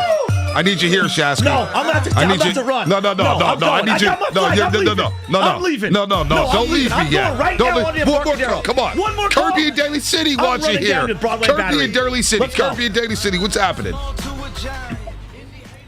Hey, what's going on, guys? Good morning. Good morning, Kirby. Hey, here's the thing. You guys were talking about, hated Dodgers, and I think for me, there's 2 guys that pop into mind because you guys haven't mentioned it yet, and I got to say, Hanley Ramirez. How about him? When he got on base and he would run the bases and when he would stop, he would put those glasses on. That kind of got my blood boiling a little bit. But I also think as far back as Marco Scudero getting hurt, off of was it a Chase Utley slide to second base? No, that was Matt Holliday. Yeah, correct me on that one. That was Holiday. There you go. Yeah, wow. Those are the times where I just kind of got my blood boiling on the Dodgers blue. That's for me at least. Thanks, Kirby. We got to run here. No, the lines are lit up. Turn my music up. I gotta get everyone fired up. 957-9570. Right now, I'm done with this. I'm done with the studio. What do you mean? What are you talking about? I'm done with the studio. What do you mean you're done with the studio? I am starting my own rally, Broadway and Battery. I'm walking in Embarcadero right now. 131 years. Started in New York. Moved all the way out to the West Coast. Johnny Roseborough. My man, Juan Marichal. So wait. Willie Mays. Willie McCovey. Don Drysdale, get out of here. Them bums. Smell Bruce Bochy. Screw Tommy Lasorda. Meet me right now. If you're in San Francisco, if you're driving into the park, meet me on Embarcadero. I got my flag. I am starting a rally. I'm going to stop traffic. I want people honking at me.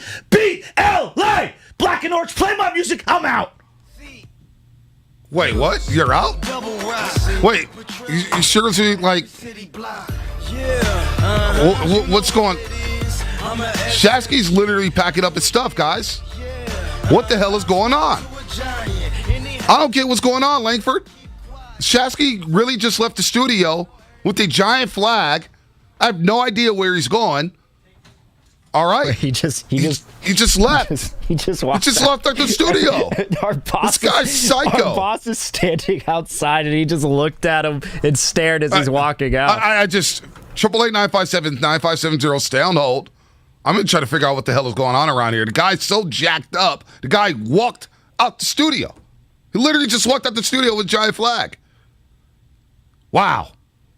This is what's coming up on the game, brought to you by Get Upside. Where's Joe Shasky going? Is he coming back? Is he coming back? Or am I solo dolo for the rest of the show? What is going on? I think you're about to be solo dolo here, Bonte. I don't think he's coming back. I mean, he's got a half hour, and he's going down to Embarcadero is what he said. Wow. And I just pronounced that in a really weird way. Wow. All right. Morning Roast coming back. Shasky's gone. Have you seen the gas prices lately? You need the free Get Upside app that gets you cash back on every gallon of gas you buy. Earn up to 25 cents a gallon cash back every time you fill up, plus even more when you download today and use promo code THEGAME. That's promo code THEGAME.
chat, and conference rooms. Zoom enables real-time collaboration no matter where your teams are. Global enterprises trust the easy-to-use, reliable, and secure Zoom platform to power high-performance teams. Empower your workforce with Zoom. Save 15% on meetings, chat, and phone with a Zoom United bundle. Visit zoom.com/bundle. Zoom, how the world connects.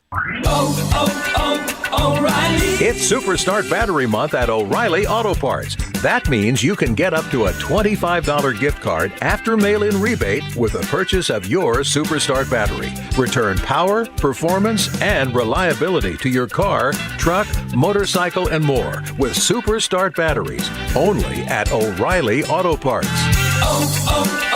O'Reilly Auto Parts.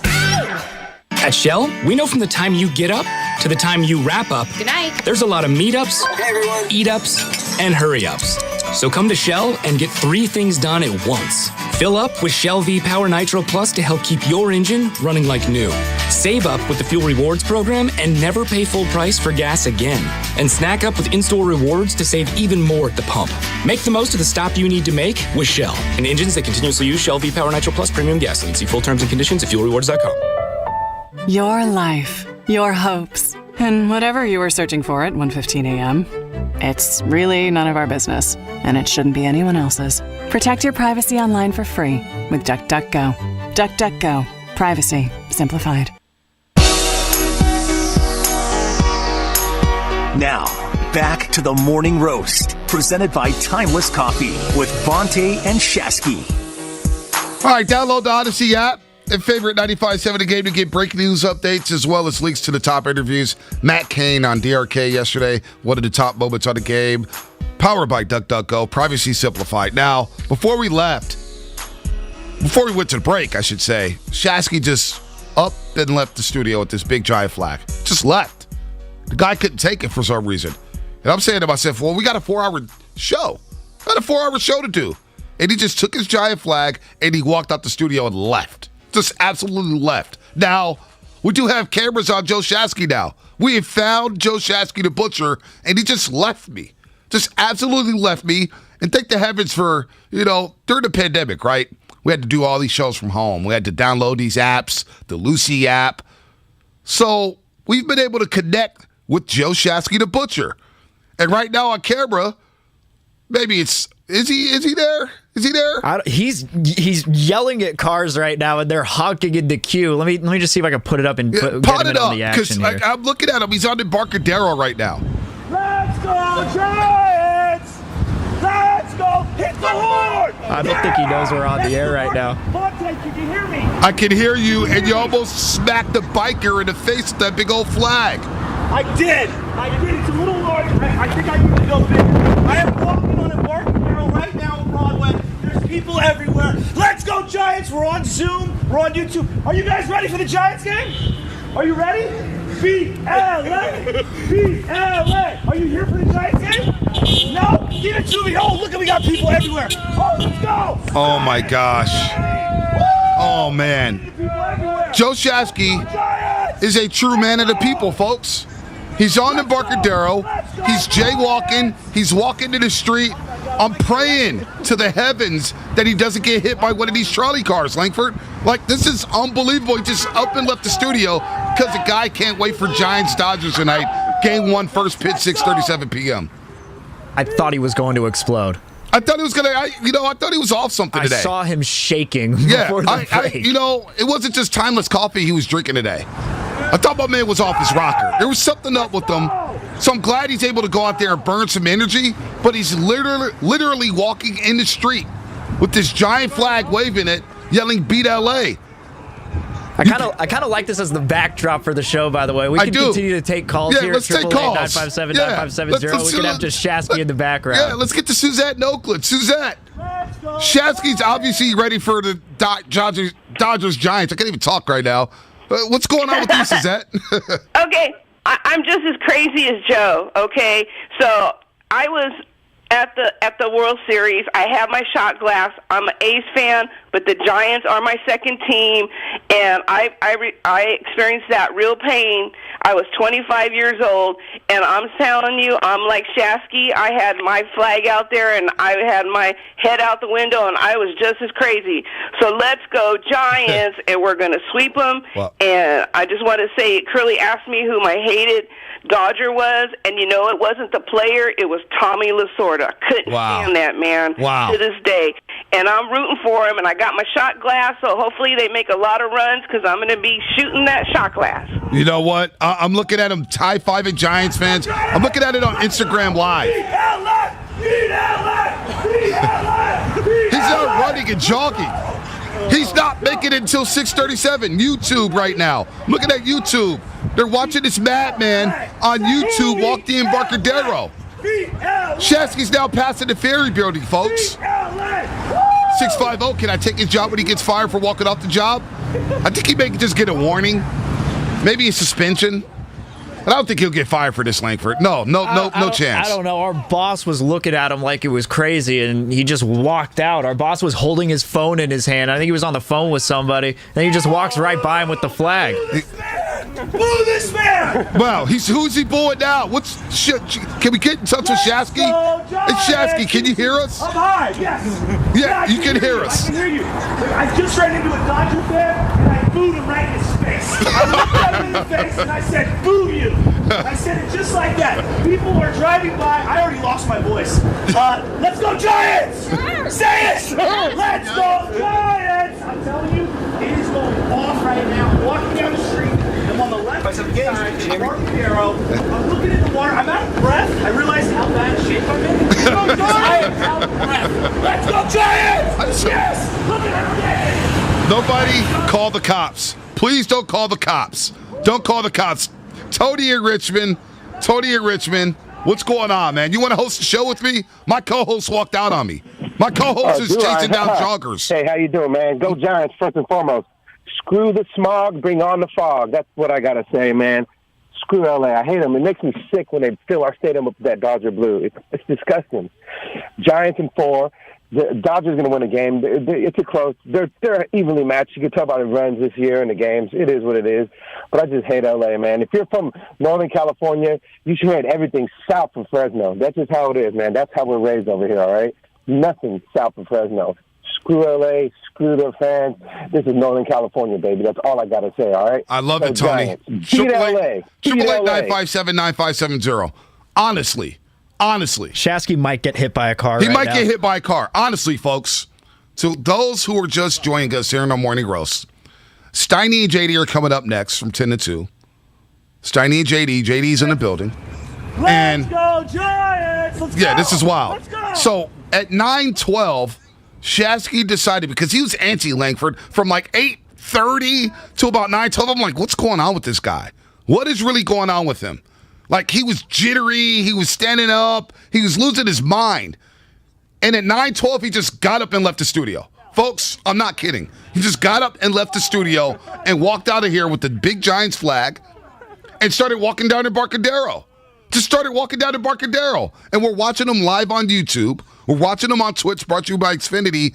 And he's just running into people. He's booing random fans. This is incredible. This is really incredible. He's just walking down, booing Dodger fans, yelling, "Let's go Giants." He just high-fived the bum on the street. I mean, this guy's he's a lunatic. He's an absolute lunatic, folks. So I agree with you, 408. You can't fire Joe Shasky for this.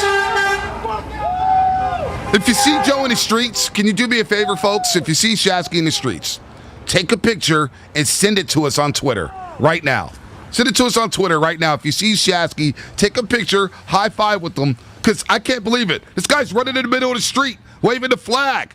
There's nothing but traffic on Embarcadero right now, and he's waving his Giants flag as cars are flying by. If you're biking down Embarcadero right now, you're not going to be able to make it past him. He's right in the bike lane. He's getting honks. Man, do you see that biker right there? Wow, this is incredible. This is incredible. As we get ready for Giants and Dodgers. Wow. Duke in San Francisco. Duke, What's happening, man? Man, you already know it, Tay, man. You know how we gonna do this, man. I already apologized to John Curley, man. I apologize to you and Shafty, too, man, because I'm homegrown from the city. You from the Mo, he from the E. I'm from the View, man. This how we do it, man. We don't think about no Dodger blue, man. We finna knock about the box. We bleed orange and black, baby. You already know. They finna come and get socked in the mouth one time, man. You know how we do it in the stove. I can't believe this. I can't believe this. I love you too, man. I love you too, Duke. Good call, man. Good call. Joe Shasky, in case you're wondering, just left the studio at 9:11. I thought he was joking, Langford. I thought he was joking. I'm thinking to myself, why is he so jittery? The game doesn't start till 6:37. I get you fired up. But we got a long way to go. It's a long day. It's a long day. And my man is out there on Embarcadero and just walked out the studio. Like, he left his lunch bag, he left his backpack, and he just left. He said he needed fresh air. What's his excuse, right, Langford? I need fresh air. I need to get out of here. Well, Shasky, this is your job. And he left his job, and now he's on Embarcadero waving this huge flag. While cars are flying by, he's honking. He's got this big Giants flag right now on Embarcadero. Let's go, Giants! Listen to this guy. Folks, 888-957-9570. Is this guy not a man of the people? Can we get back to Joe Shasky? Is Joe Shasky there? Forte, I'm in the middle of the street right now. I'm waving my flag. I just got USPS to sign me. Hey, guys, let's go Giants. Come on. Let's go Giants. Beat LA. Beat LA. What's up, dude? So you're walking down. Where are you walking to, Shasky? Where's this destination going to end? People are honking. They're going crazy. Oh, he's an LA fan. I'm right here at the Embarcadero. I'm walking by 18. I got TV coming down. I got a bunch of people. Let's go Giants! So you're walking. Let's go. So wait, Shasky, you're walking to the ballpark. Why are you walking to the ballpark? The game doesn't start. Hey, Shasky. He doesn't care what you. He doesn't care what I'm saying right now. He has no. He like literally, folks. Our roasters, 888-957-9570. Our great listeners here at 95.7 The Game. My man just left me. I'm trying to have a conversation with him. Twitch brought to you by Xfinity. YouTube, you can watch it live right now at 95.7 The Game on YouTube. Twitch brought to you by Xfinity. Shasky's literally walking down to Embarcadero. Walking down to Embarcadero, and he's walking to the park for some reason. He can't. The guy's so fired up for Giants Dodgers, he literally walked up the studio with a giant flag, and he's walking to the ballpark. It's incredible. Langford, it's incredible. I can't believe it. He's out of here. Oh, man. Just like that. He's walking in the bike lane, folks. No. He's walking in the bike lane. Wow. I'll put him back up when he's ready here. It looks like he's a little busy, but he was blocking all the traffic. My favorite was he was at a stoplight and all the cars were lined up, and he just started waving the flag right in front of their windshield. Wow. How are the Giants not going to win this series now? They're not going to win this series. It's unbelievable. This is what Dodger fans hear in their nightmares. Like a Giants fan right in the background. Let's go. Honk it. Honk it. Look at him. He's yelling at a limo right now. If you're watching on Twitch, brought to you by Xfinity and YouTube, as Walker Buehler gets ready to take on Logan Webb. Game 1, 6:37 p.m. First time Dodgers and Giants have ever met. Giants win the season series 10-9. They had a few days off here after they wrapped up the division on Sunday against the Padres. And Shasky just walked out the studio, and he's walking up the cars with their windows down, yelling at them, saying, "Are you ready?" Beat LA! Beat LA! We got people going crazy. Are you there? I'm here right now. You still have your voice? Shasky, where are you walking to? The people want to know, where are you walking to? I don't even know. I didn't realize how I was because I'm kind of tired. This is unbelievable. He's just walking in the middle of the street, waving the flag. Look, this is incredible. Let's go to Mike in the city. Mike in the city, what's going on? You're on the roast. Hey, what's going on, my brother Bonte? How you feeling? I'm feeling good, man. Not like Shasky, though. Not like Shasky. Hey, check this out, man. Look, I called you the other day, man. I always got to drop that John Taylor, man, because, me and you share that connection. You from the Mo. Oh, yeah. Point. Man, look, this takes me back to the last year we won. Our Giants won it. I was living in L.A., and I was on the streets of L.A. interviewing Dodger fans, talking about how does it feel to have the highest payroll and lose every year, man. So this is taking me back, and I'm pumped up. I'm on my way. I'm trying to get to the bridge right now so I can get down to the city and try and find Joe. Well, I think, hey, Mike, he's on the Barcadero right now. He's running out of breath. Maybe you could go down there and give him a ride or something. He looks like he's running out of breath. He may have to Uber back to the studio. Literally, Lyft, Uber, taxi, Muni, whatever. He may have to get back because I don't know where he's walking to right now, Mike. I don't know where he's walking to. Well, I'm gonna try and find him right now, man. And Bonte, I appreciate you guys, man. From another city guy to another one, man. Keep doing what you're doing. Much love, blessings to you and your family, and you did it, man. You made it. Thank you, Mike. I appreciate that. But the grind don't stop. As we get you set for Giants and Dodgers. Like Trey Lance, nobody cares about Trey Lance. Nobody cares about Warriors-Lakers tonight. You got Warriors-Lakers preseason at Chase. And you got my co-host leaving me on an island here. Just left me on an island, and he's halfway to the ballpark. It looks like he's about to cross the Bay Bridge. He might even walk on the Bay Bridge, for crying out loud.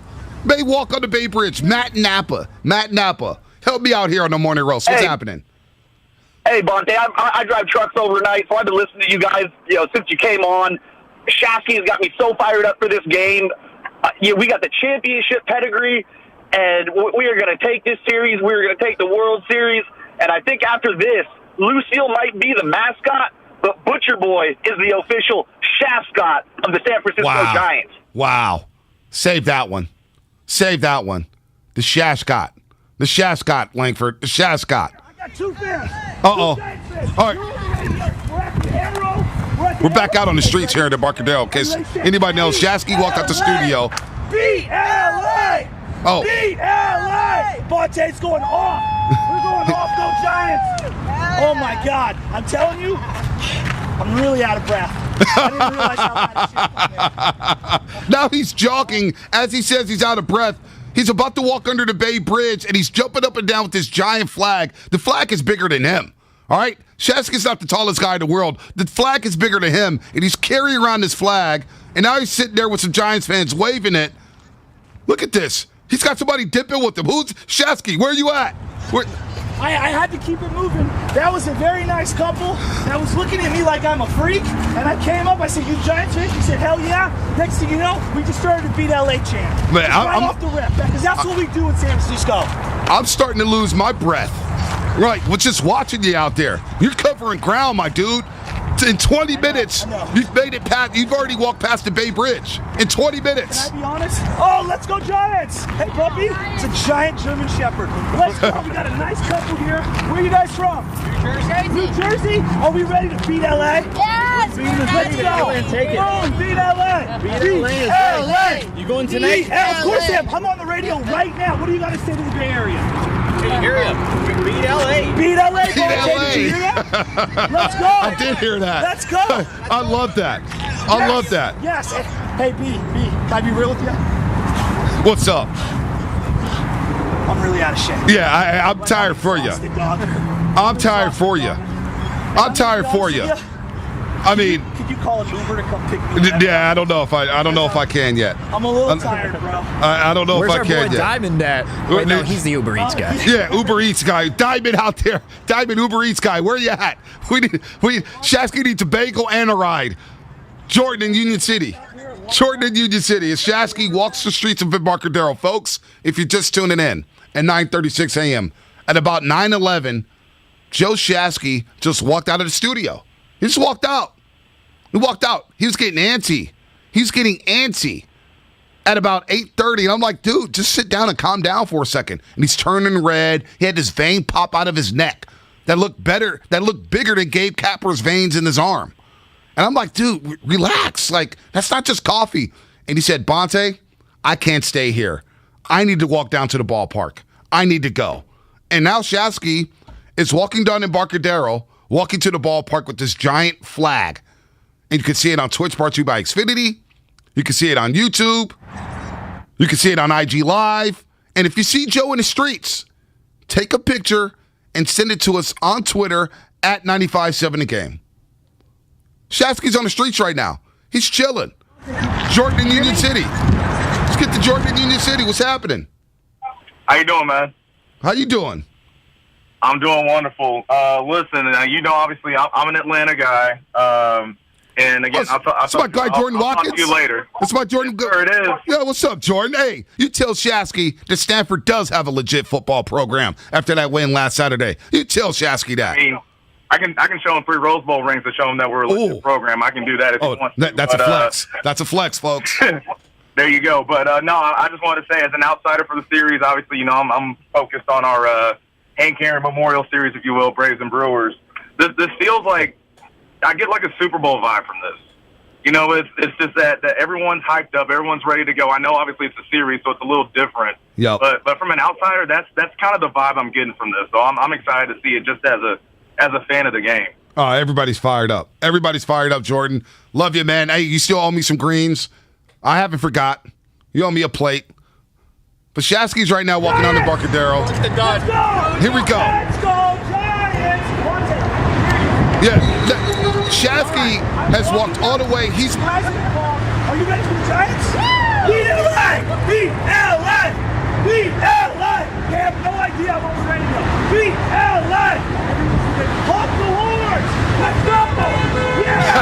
I'm walking underneath the Daydream right now in Embarcadero. I'm pulling up. People are going absolutely nuts. Everyone's wearing their Giants gear. This lady's filming me like I'm a freak show. He's like, probably am. Oh, we got to hope to. Hey, look. Let's go, Giants! So there's a lot of people watching on YouTube right now, Shasky. Let's go! Let's go! Let's go! Let's go! Dude, this is wild. This is wild. He's walking under the Bay Bridge. People are honking. Twitch, brought to you by Xfinity's blowing up. YouTube is doing numbers. Shasky literally walked out the studio because he couldn't wait till 6:37 p.m. first pitch. He couldn't wait for Logan Webb to toe the rubber on that mound at Oracle Park to take on the Dodgers for the first time in postseason history. He just couldn't wait.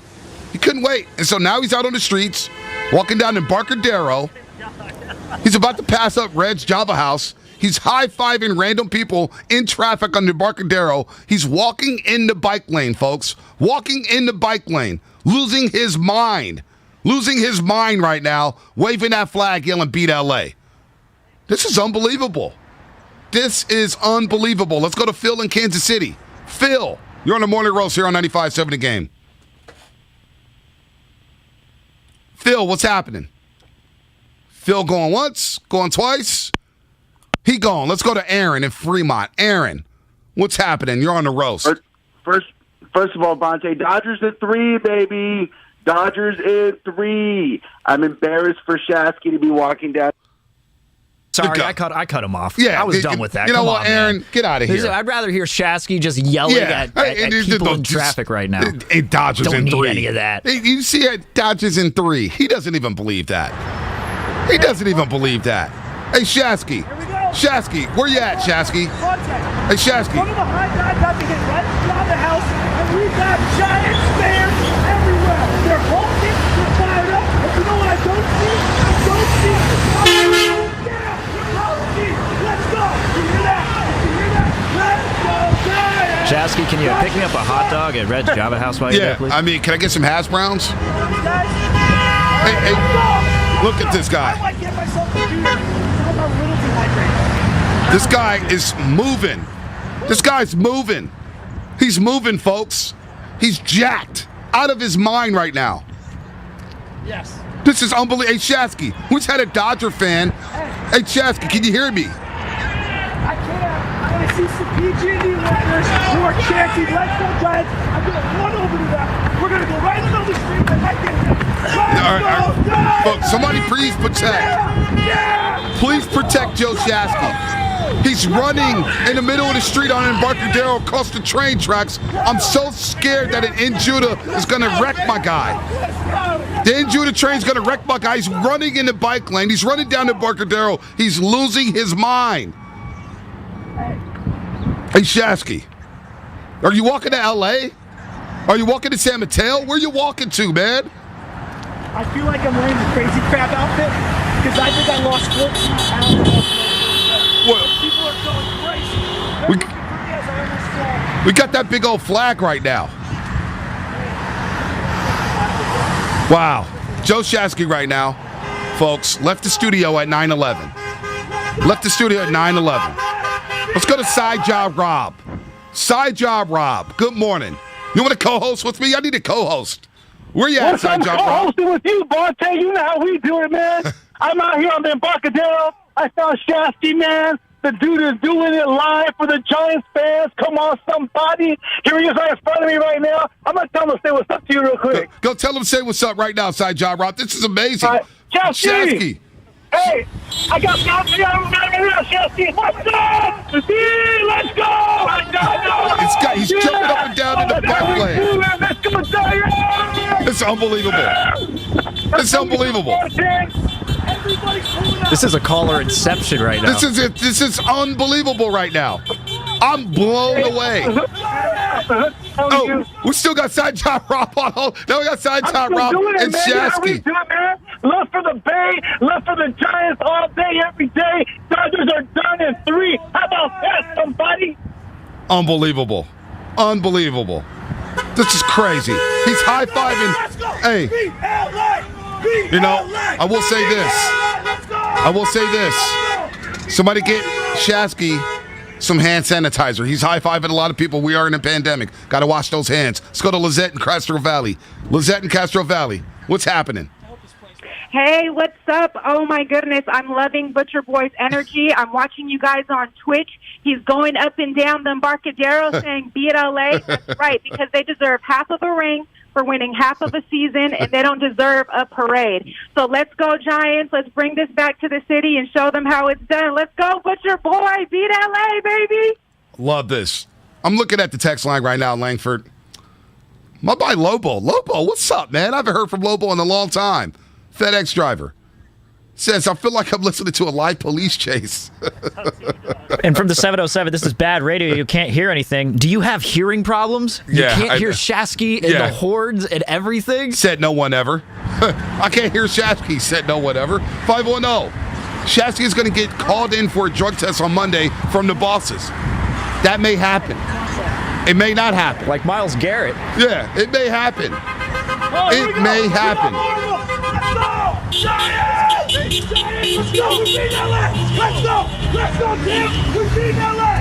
Whoever is following Shasky with the camera, major props. Major props. Because this is wild. It's just a random fan following Shasky with the camera. A random fan saw Shasky walking down the Embarcadero, said, I'm just going to take the camera and follow this guy. Just follow this guy. This is unbelievable. 888-957-9570. Morning Roast is lit. Shasky walked off the set. Just walked off the set because he couldn't stay in the studio. And right now he's dapping people up in the car, waving the flag. He's just walking around in the street, waving the flag. It's unbelievable. He's waving the flag, walking to the ballpark. What's up, Shasky? We got you? I just made friends with some of the police officers. I might be going to jail. I don't know. So, can you bail your boy out if it happens? Hey, look, I can't bail you out. I got a baby now. I don't have the money to bail you out. That costs a lot of chicken. What you're doing right now is a big bail. Probably at least 10 G's. I don't have 10 G's, Shasky. I can't help you. You're going to have to just rot for a week in county. You're going to have to rot for a week in county. Wow, let's go to Danker in the city. Danker. What show Shasky just left me, Danker? He left me high and dry. This is amazing. It is like Inception. Like, we're living in multiple dimensions right now, and I hope they all end up with the Giants winning. It's Buster Hug season. You know what I'm saying? We don't have these fake Dodger fans from other states who are actors who switch hats, whatever, depending on what movie they're doing. This is real. This is our thing. It's Buster Hug season, and maybe it's Buster Dap with COVID, but this is our thing. Dodgers don't know. It's not a COVID situation. This is the real deal. I'm ready to go. Joe, you're amazing. Don't get hurt. Love you guys. Wow. Martha and Vallejo. What's happening? Hey, Fonte, I just wanted to say thank you, first of all, for hanging up on that Dodgers jerk, calling there with that 3-1 crap. And I want anybody that calls in with a 3-1 in Dodgers in any instance, Slam the phone down on him immediately. You guys are having some great radio this morning. I'm loving it. In case you don't know who I am, I'm Shari's mom. Calling from Vallejo. Go 95.7 the game, and go Giants in 3. Thank you for the call, Martha. Thank you for the call. I'm looking at Twitch, brought to you by Xfinity. Regular Tory. Can Bonte do commentary for this like JR from wrestling? What's up, Shasky? All right, I'm walking by. We got 2 Giants fans. Let's go, Giants! No, they basically go. So I'm a block away from AT&T Park right now. I am staring at the little grass park that's down the street, literally a block away. I'm walking by town right now. I'm telling you, truck drivers are going bananas right now. They're loving it. I'm having a great time, but I don't know if I can cheer tonight because I might not have vocal cords. You know what? You may not have vocal cords. By the way, Shasky, let me say this. The Roasters love you so much. If you do go to jail today and you miss game 1, the Roasters will set up a GoFundMe page to help you out for bail. There we go. I'm in the moment. Let's go, Giants! Yeah, what's up? You know what? Beat LA! Beat LA! Beat LA! This is unbelievable. We're fired up! Let's go! This is crazy. This is crazy. This guy is about a block away from Oracle Park. That's a crazy walk. This is unbelievable. Langford, I've never seen anything like this. Twitch brought to you by Xfinity. YouTube, my man's walking down the street in the middle of the street with a giant flag because he's so fired up for Giants and Dodgers. He's been jumping and blocking these cars the entire time on YouTube and Twitch. This is the best. You think he's going to make it? You think he's going to make it to Oracle Park? I think he's going to make it to Oracle Park. Now, is he going to make it back here? That's the question. I don't think so, unless he has super speed. This is super speed. And I got to say here, with Danker, by the way, when he said Buster Hug, that gave me chills, because imagine that. Yeah. Game 5, Giants beat the Dodgers because Camilo Doval closes it out, and you see a Buster Hug with Doval. You know what, though? I want to see that hug, but I want to see it in Game 4 at Dodger Stadium. I want the Giants to win this series at Dodger Stadium. That would be sweet. That would be sweet. That would be great. Shout out to the cameraman, the random fan following Joe Shasky. The random fan following Joe Shasky with the camera is unbelievable. Like, this is unbelievable. Shasky, where you at right now? I'm walking right toward Momo's. I'm going to order myself a tequila shot right now because, gosh darn it, my throat is killing me. But second of all, the party starts now. Where the party at? Right here in downtown San Francisco. Giants, Dodgers, Hatfield boys, Boston Crips, cats and dogs, living together, biblical proportions. Are you ready? Are you ready? Let's go. Let's go, Giants. Everyone's having a great time. Come on, you know you're taking off at noon, right? You're taking off at noon, right? To go watch this game? Oh, I'm gonna take a nap first. But you know the Batmobile will be down there. I mean, this is unbelievable. I don't know if I can match that energy, Shasky. That's unbelievable energy. I'm impressed. You know what? Forget me still. I think I'm the mascot tonight.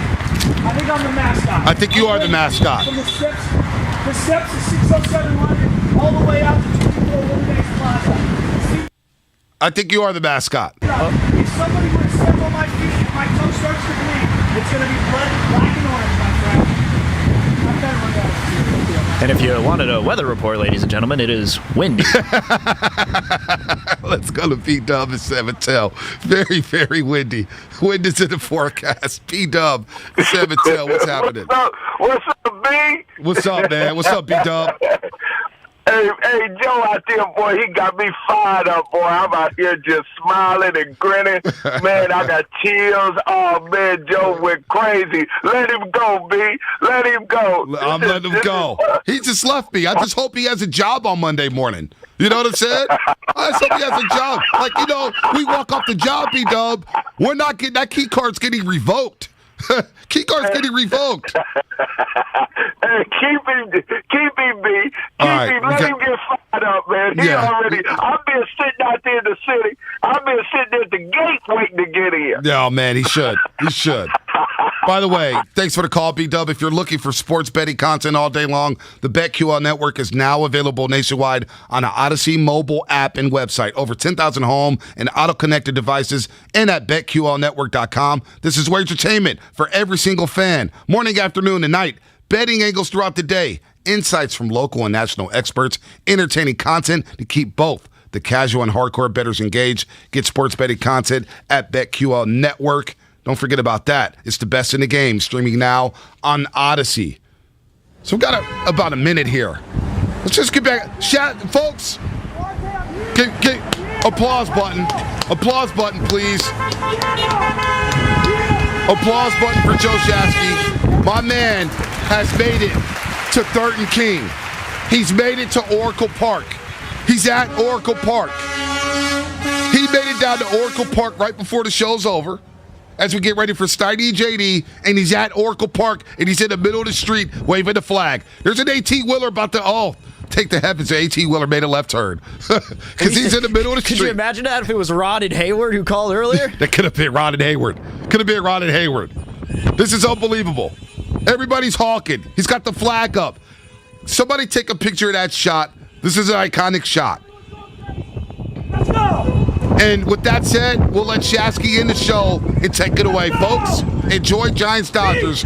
Game 1, 6:37 p.m. We'll see you on Monday. Let's go, Giants! Let's go, Giants! P-L-A! P-L-A! 6:37 can't come quick enough. Let's go, San Francisco! There you go, baby! I'm exhausted. What better colors for October baseball than orange and black?